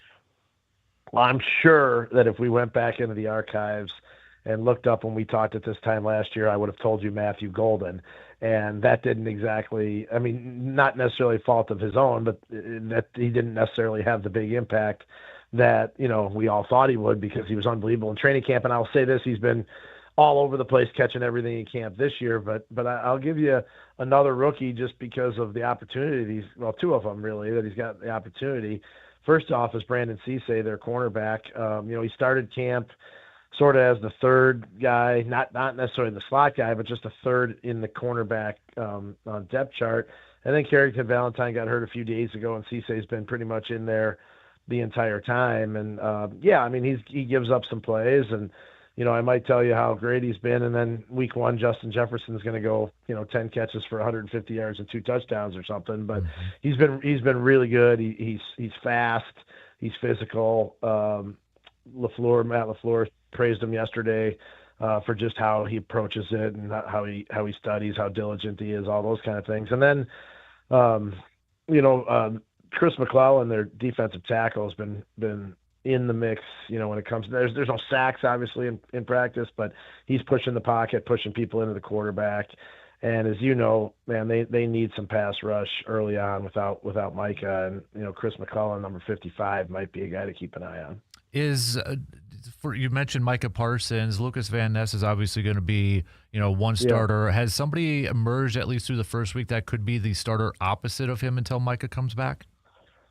It's been Barron Sorrell, and in fact, he had an unbelievable practice yesterday. Won, I think, all of his one-on-one pass rush reps, and then actually had a pick six on a screen pass, which you don't, every once in a while you see those clips where defensive ends or defensive linemen, read a screen just perfectly and then take it the other way, and he did that exact thing. They had run a backside screen earlier in practice, and he sort of made a mental note of it, and when he saw the look again, he jumped all over it. It was supposed to be for Jacobs in the left flat, and Sorrell just picked off Love's pass. And, not as necessarily a pass rush move, just a guy who has shown a playmaking ability. I will say this, when it comes to, and I wrote about this in our daily training camp report on ESPN.com yesterday, it's pretty obvious what Jonathan Gannon's strategy is going to be until Micah Parsons comes back, and it's just blitz everything. It's blitz. They've sent guys from all over, from all positions, which is interesting because Gannon hasn't been a big blitz guy in his career. And I don't know if you remember his introductory press conference, Dan, when we asked him about, hey, you always say you don't really have a playbook or a scheme. And he said, yeah, I don't, because I want to be able to adapt to what I have. And it looks like right now he's adapting and trying to find guys that can get pressure with the blitz. With the offensive line, we're talking with Rob Demovsky from ESPN.com, Packers reporter for ESPN.com. The offensive line, I think, a lot of fans are looking at this group with some questions. how has Jordan Morgan looked so far? How has that group looked with, Aaron Banks missing some time too? Yeah, the interesting thing is, we'll get to the injury situation in a second, but the interesting thing is, I asked Brian Gutekunst, the GM, about, how important it's going to be to get some stability on the offensive line, having the same guys, in the same spots all the time. And his quote was really interesting. I'm paraphrasing a little bit, but he said, "I think we finally have guys in the places that make the most sense," which tells me that he thought they were playing guys out of position last year. Some of that his own doing. By signing Aaron Banks, they moved Elton Jenkins to center. He had never, he didn't. It turned out to not be a good move, and then Jenkins got hurt. And then, of course, last year they had Rasheed Walker playing left tackle instead of Jordan Morgan, they drafted Jordan Morgan 2 years ago to be a left tackle. So I thought that was an interesting comment by Gutekunst. Now, as for the injuries, you're right. Aaron Banks has barely practiced, which, he's supposed to be the left guard, and that's a concern given how injured he was last year. But if everybody's right and healthy from left to right, it'll be Jordan Morgan, Banks, Sean Ryan, Anthony Belton, and Zach Bacco Biwelli, who's his new name, the man formerly known as Zach Tom. I don't know if you saw that he changed his last name. But that's a group that makes sense to me, and Morgan's going to be tested, right? I mean, they drafted him in the first round 2 years ago, and he said, "I'm a left tackle," and then they stuck him at guard. So this is really kind of the first time we've seen him play tackle extensively. And I'll just tell you this, yesterday they have a one-on-one pass rush, pass blocking drill, and there's always one featured matchup where the guys go multiple times in a row. And yesterday it was Morgan against Van Ness, and Morgan blocked them all 3 times. And they were good moves by Van Ness. He tried a bull rush power move one time, and Morgan stood him up. He tried a speed move, and Morgan was able to deflect that. And then Van Ness tried to spin inside, and Morgan blocked that. So it's just one little drill, but so far so good for Jordan Morgan. However, I don't know if you saw the comments that LaFleur made the other day about how he was upset that there were too many people in the quarterback's lap. And he was saying he was criticizing the defenders for getting too close to Love and, possibly, causing an injury. But I'm thinking to myself, man, he should be ripping his offensive line for letting it happen, Right. Yeah, exactly. I did see that too, and I wasn't sure if he was kind of calling out his defensive players for being too aggressive or the offensive. Wow. I think he was. He's like, we need guys to veer off and pull up and veer off. Well, how about your offensive line just blocks better? Right. Yeah, exactly. Man. Speaking of stay on the offensive side, how concerning is it with that tight end depth? Tucker Kraft is obviously back. I don't think he's doing everything yet, but I mean, the Lucas Musgrave neck injury doesn't sound the greatest. I was going to say, what tight end depth? They don't have any. They don't have any. At the end of practice 2 days ago, they had 3 healthy and available tight ends, not counting Kraft because he's not doing any team stuff. And they went out and they signed 2 guys yesterday. Honestly, they're 2 guys that aren't going to make the team, but they needed 2 guys just to practice. So it's not good. I mean, Josh Wiley is their number 1 tight end right now, and he had, I believe, 5 or 7 catches all of last year in 8 games for the Packers. So now the good news is Kraft seems to be way on track, even ahead of schedule, and he said he's going to play in the opener without any limitations, which is good. But Luke Musgrave had a neck injury that he suffered in minicamp, and that was back in June, and he's still not practicing, and the neck injuries are a big problem. I would not be surprised if come late in camp, or even on cut down day or after cut down day, they add a tight end or 2 either via waivers or try to pull off a trade, or because they're going to need some help, and it just doesn't look right now. It just doesn't look like Musgrave's very close to being able to play. Mm-hmm. The kicking, we've been seeing your updates and keeping track of missed field goals. I know the operation's a little bit off with Matt Orzik not out there. Do you think that has a lot to deal with it, or how concerned should fans be again with another rookie kicker maybe having some struggles? Yeah, I mean, I would be concerned, and the more he misses, the more it amplifies, right? Mm-hmm. So it's kind of funny. The first day that he kicked, they didn't kick the first 3 days because, like you said, Orzik has a calf injury, and they had to get a long snapper in here. So they finally got one in here, and they've kicked the last 2 days. Well, about halfway through the first field goal period after Smack had missed one of them, Matt LaFleur ran down under the goalpost and said something to the referees, and next thing you know, the referees stopped signaling whether kicks were good or not. And from the sideline, sometimes it's hard to see. And like the fact that he's trying to hide the results from us, I assume from us or maybe from the fans, makes me think, boy, I mean, don't you your kicker knows whether he missed it or didn't, right, or made it. Second of all, like that's part of the deal, like the pressure of being under the spotlight from fans and media. I mean, if you can't handle that in a July or August training camp practice, what's it going to be like when you're lining up for a 45-yarder to win a game after, Jordan Love he just drove the offense down in a 2-minute situation and put you in position to do it. Right. Yeah, no kidding. What's Marshawn Lloyd? How's he looked like, with the Josh Jacobs still kind of uncertainty of what his status is going to be? Well, it's August 5th, and they've had 6 training camp practices, and he's still practicing. So I would say he's ahead of where he's been in the past. Mm-hmm. I hate to put too much into running plays during training camp because, I mean, they're definitely not tackling, and they're really not even hitting very much. So sometimes you see a run in camp that looks like it might be a 15 or 20-yard run, but in reality, it probably would have been, a 3 or 4-yard gain. But there have been some runs where you watch Lloyd cut, change directions, put his foot in the ground and just go. And you're like, okay, this is why they drafted him where they did. What was it, the 3rd round, I think. I mean, he's got some shiftiness. He looks stronger to me.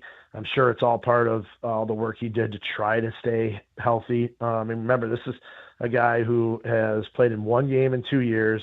I believe it was 10 snaps 2 years ago. So, I joked to somebody the other day, I don't think we've written more or talked more about someone who's done less than Marshawn Lloyd and Bo Melton. Mm-hmm. But both those guys, could be big contributors if they could stay healthy. And then we've heard a lot, or at least I've seen a lot about Jonathan Gannon's 3 safety defense. And you look, Xavier McKinney, Evan Williams, you throw Javon Bullard in there. Have you gotten a glimpse of what that potentially looks like in training camp so far? Yeah, I mean, it's interesting because they basically played 3 safeties in their nickel last year. The difference now is that, Bullard is, traditionally the slot guy, but he's not just the slot guy in this. Any of those guys can do that. And he's not, they have multiple guys in the box. It used to obviously be just Evan Williams and McKinney were the deep safeties, and Bullard was in the box in the slot. So now they just move those guys around so much more. And it's been an interesting look. Bullard's a guy who, if he's one of your better defensive players, you want to find a way to get him on the field as much as possible. And, I know most teams play a lot of nickel, but you're not exclusively nickel. And so we maybe could see even more snaps from Javon Bullard. I mean, like he's made plays, he's around the ball. And why not get guys like that on the field? And it just goes back to, what we talked about earlier, where Gannon says he doesn't have, necessarily like a set scheme, a set playbook, and he's trying to adapt to his players. And I think the players, for the most part, seem to have really reacted to that well. To kind of wrap it up, obviously, Micah Parsons talked with you guys yesterday, and that's been a big topic this morning, and I'm sure a lot of fans are wondering, when are we going to get him back? Can we get him back for that Chicago game, week 5, but maybe week 6 against Dallas sounds a little bit more realistic. Does that kind of seem like that's where he's got it focused on? I mean, he said it's a very realistic possibility that he could play in that Dallas game. Like you said, Chicago's the week before. They're probably going to keep him on PUP. People don't necessarily understand the PUP rules, and they've actually changed a little bit this year. But if you're not on PUP to start training camp, you can't be on PUP to start the season. So he will be on PUP most likely to start the season, which isn't automatically you miss the first 4 games of the year. However, they changed it this year to where after 2 weeks on PUP in the regular season, you could start practicing. It used to be you couldn't practice till after 4 weeks. So maybe he could play in that Chicago game just because in the old rules, he wouldn't be able to practice until that week. Whereas now he'd have 2 weeks of practice if he's cleared to return by then. And then he could be ready to go right when he comes off PUP instead of having to sort of ramp up to it like guys did in the past. So that is one subtle change in the rules this year. He's Rob Demovsky, ESPN NFL Nation Packers reporter. You check out his work at ESPN.com. Make sure you follow him on X/Twitter at Rob Demovsky. Man, appreciate the time as always. First of all, too, I got to say congrats. I know your oldest got a nice basketball job, right? Director of. He's got. He's got one more year of playing at Lawrence, but he wants to get into coaching, and he's running the Wisconsin Legends AAU program, and and of course Rowan's looking forward to getting back to Eau Claire for his second season over there. I will tell you this: Rowan was over there working some of Coach Malik's camps, and it was about 100 degrees the week he was there. And he realized that the place he's living in next year off campus does not have air conditioning. So hopefully it's a cool fall when he gets back to school in Eau Claire. Absolutely. Well, yeah, we're looking forward to seeing him on the court too. So we appreciate the time, Rob, and we'll see you here in a couple of weeks in Green Bay. Okay, bud? All right. Look forward to it, Dan. See ya. See ya. There you go. Rob Demovsky, again, ESPN.com, ESPN NFL Nation reporter. Always big thanks to Rob for joining us and taking some time to chat some football with us. Let's take a quick break, and we'll wrap things up with some picks after these quick words.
Big thanks again to Rob for joining us here this morning. If you missed that conversation or a portion of it, I'm going to put it up on the Man Cave podcast a little bit later on here, so you can go check that out wherever you get your podcast, wherever you listen to your podcasts.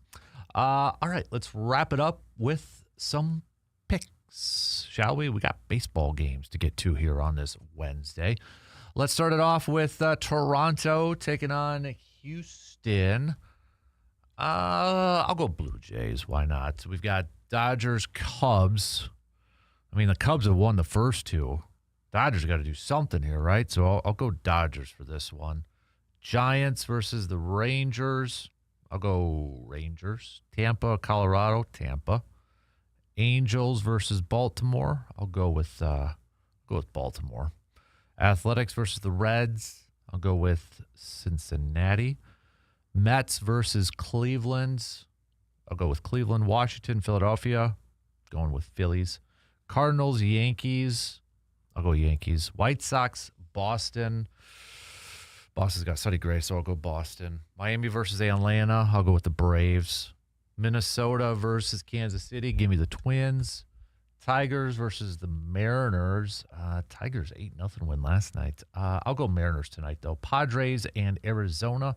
Padres picked up the win last night. Casey Mize is going with the Padres, so I'll go with the Padres. And then Brewers, Paul Skeens, Kyle Harrison making his comeback for start since his stint on the injured list. You know what? I'll go with the Brewers tonight. Why not? Christian Yelich gets 2 hits, too. I'll make a really bold prediction. Christian Yelich gets 2 hits tonight. How about that? All right, those are your picks. By the way, speaking of the Mets really quick, there's a story on ESPN about Peralta. And apparently Juan Soto and Francisco Lindor had like some issues with each other. There was tension lingering into their second season as teammates, multiple sources told ESPN. And it was Freddie Peralta who in June arranged for the two stars to vent and work through their disconnect. Since then, sources told ESPN that Lindor and Soto's relationship has been noticeably warmer, with the players interacting more often. Peralta confirmed that the meeting occurred but declined to disclose details of the conversation. Francisco Lindor acknowledged the meeting took place but downplayed its significance. It was more of a conversation like we always have with our with our group of Latinos, but I don't want to comment on the details. So, all right, good for Freddie Peralta, stepping up and being a leader. What else do we got here for the final few minutes? I think we covered a lot. So coming up tomorrow, Thursday, here's your homework assignments. We've got Jake Boakes, conservation warden for the great state of Wisconsin. So if you have any hunting or fishing related questions, please text those. On over to our Shoe Doctors bullpen line at 715-830-1912. I know now that we're in August and coming up here, we're going to have some antlerless tags that are going to be going on sale here soon. So you might want to look up what zone you're in and make sure you set your alarm on your phone so you can get in line right away when they do open up. But got any other hunting or fishing or outdoor related questions, please pass those along so we can get those to Jake. Also tomorrow, we're going to talk to Hunter Baumgart, Brewers reporter, Fox Sports Radio Wisconsin. He's going to be joining us shortly after 9 o'clock. Hopefully we're talking about a win from tonight and looking ahead to a series potential win against the Pirates. But we talked with Hunter last week previewing the trade deadline, so we'll get his thoughts on what the Brewers did at the trade deadline with the pitchers that they acquired and kind of taking a look at, well, nearly the final quarter of this regular season and maybe kind of just the vibe of this team and such. So Hunter will be joining us just past 9 o'clock tomorrow. So looking forward to that. And just put it in your programming notes. We will not have a program on Friday because we're going to be out on the golf course. I know in the past we've always done the show from the golf course, but now that we're 4 hours, I used to have that hour buffer to kind of get things set up and before golfers started. I'm going to help out my my small group of volunteers this year. So there will be no program on Friday. But some of you have asked, hey, raffles, do we have to get ticket? Do we have to be golfers to do it? No, I've got, you can stop by up until 1 o'clock on Friday if you want to purchase some raffle tickets. You definitely can do that starting on Friday up until 1 o'clock because we're going to be handing out raffle tickets or picking the winners, I should say, at 1:30. So got to do it by 1 o'clock on Friday. But, yeah, it should be a lot of fun. Looking forward to it. Record number of golfers this year. Should be a good group. And we'll see who wins the title belts this year. Curious to see who's going to get that title belt. Hopefully we can keep it in the studio for the first time, right? Sorry, surveyor. Just gotta do that. Been kind of quiet from surveyor a little bit this week, leading up to classic time. So let's wrap it up with a couple more texts here. Well, Jake, Ty was on yesterday. So Jake asked when is Ty from Slag Factory going to be on. He was on yesterday. So usually every couple weeks. Usually it's on Wednesdays, but scheduling conflict. So he's going to be probably not next week, but the week after. But he's got a card show coming up Sunday, Jake, at the Brewing Project from 12 to 6. From 12 to 6. So if you want to go check that out, he's going to be there, so you can bring those cards. And like you said, they'll help you out and answer some questions and that. So Brewing Project, 12 to 6 is Lab Factory's card show this Sunday. All right, shot clock's cutting me off. Tomorrow, outdoor questions. Text them. Think about it. Let us know. Hopefully we're talking about a Brewers win and looking ahead to a potential Brewers series win with the Pirates tomorrow. Dustin Mayday tomorrow makes his first career start for the Brewers. We'll hit that up, and we'll continue to talk some more green and gold as training camp rolls right along. Got family night coming up here in just a couple nights, too. So we'll continue some more Packers talk. And it is a 3-up, 3-down Thursday, too. So if you want to make your picks for 3-up, 3-down, send them on in. Have a good rest of your day. We'll be back at it, same place, same time tomorrow morning, 6 a.m. See you then.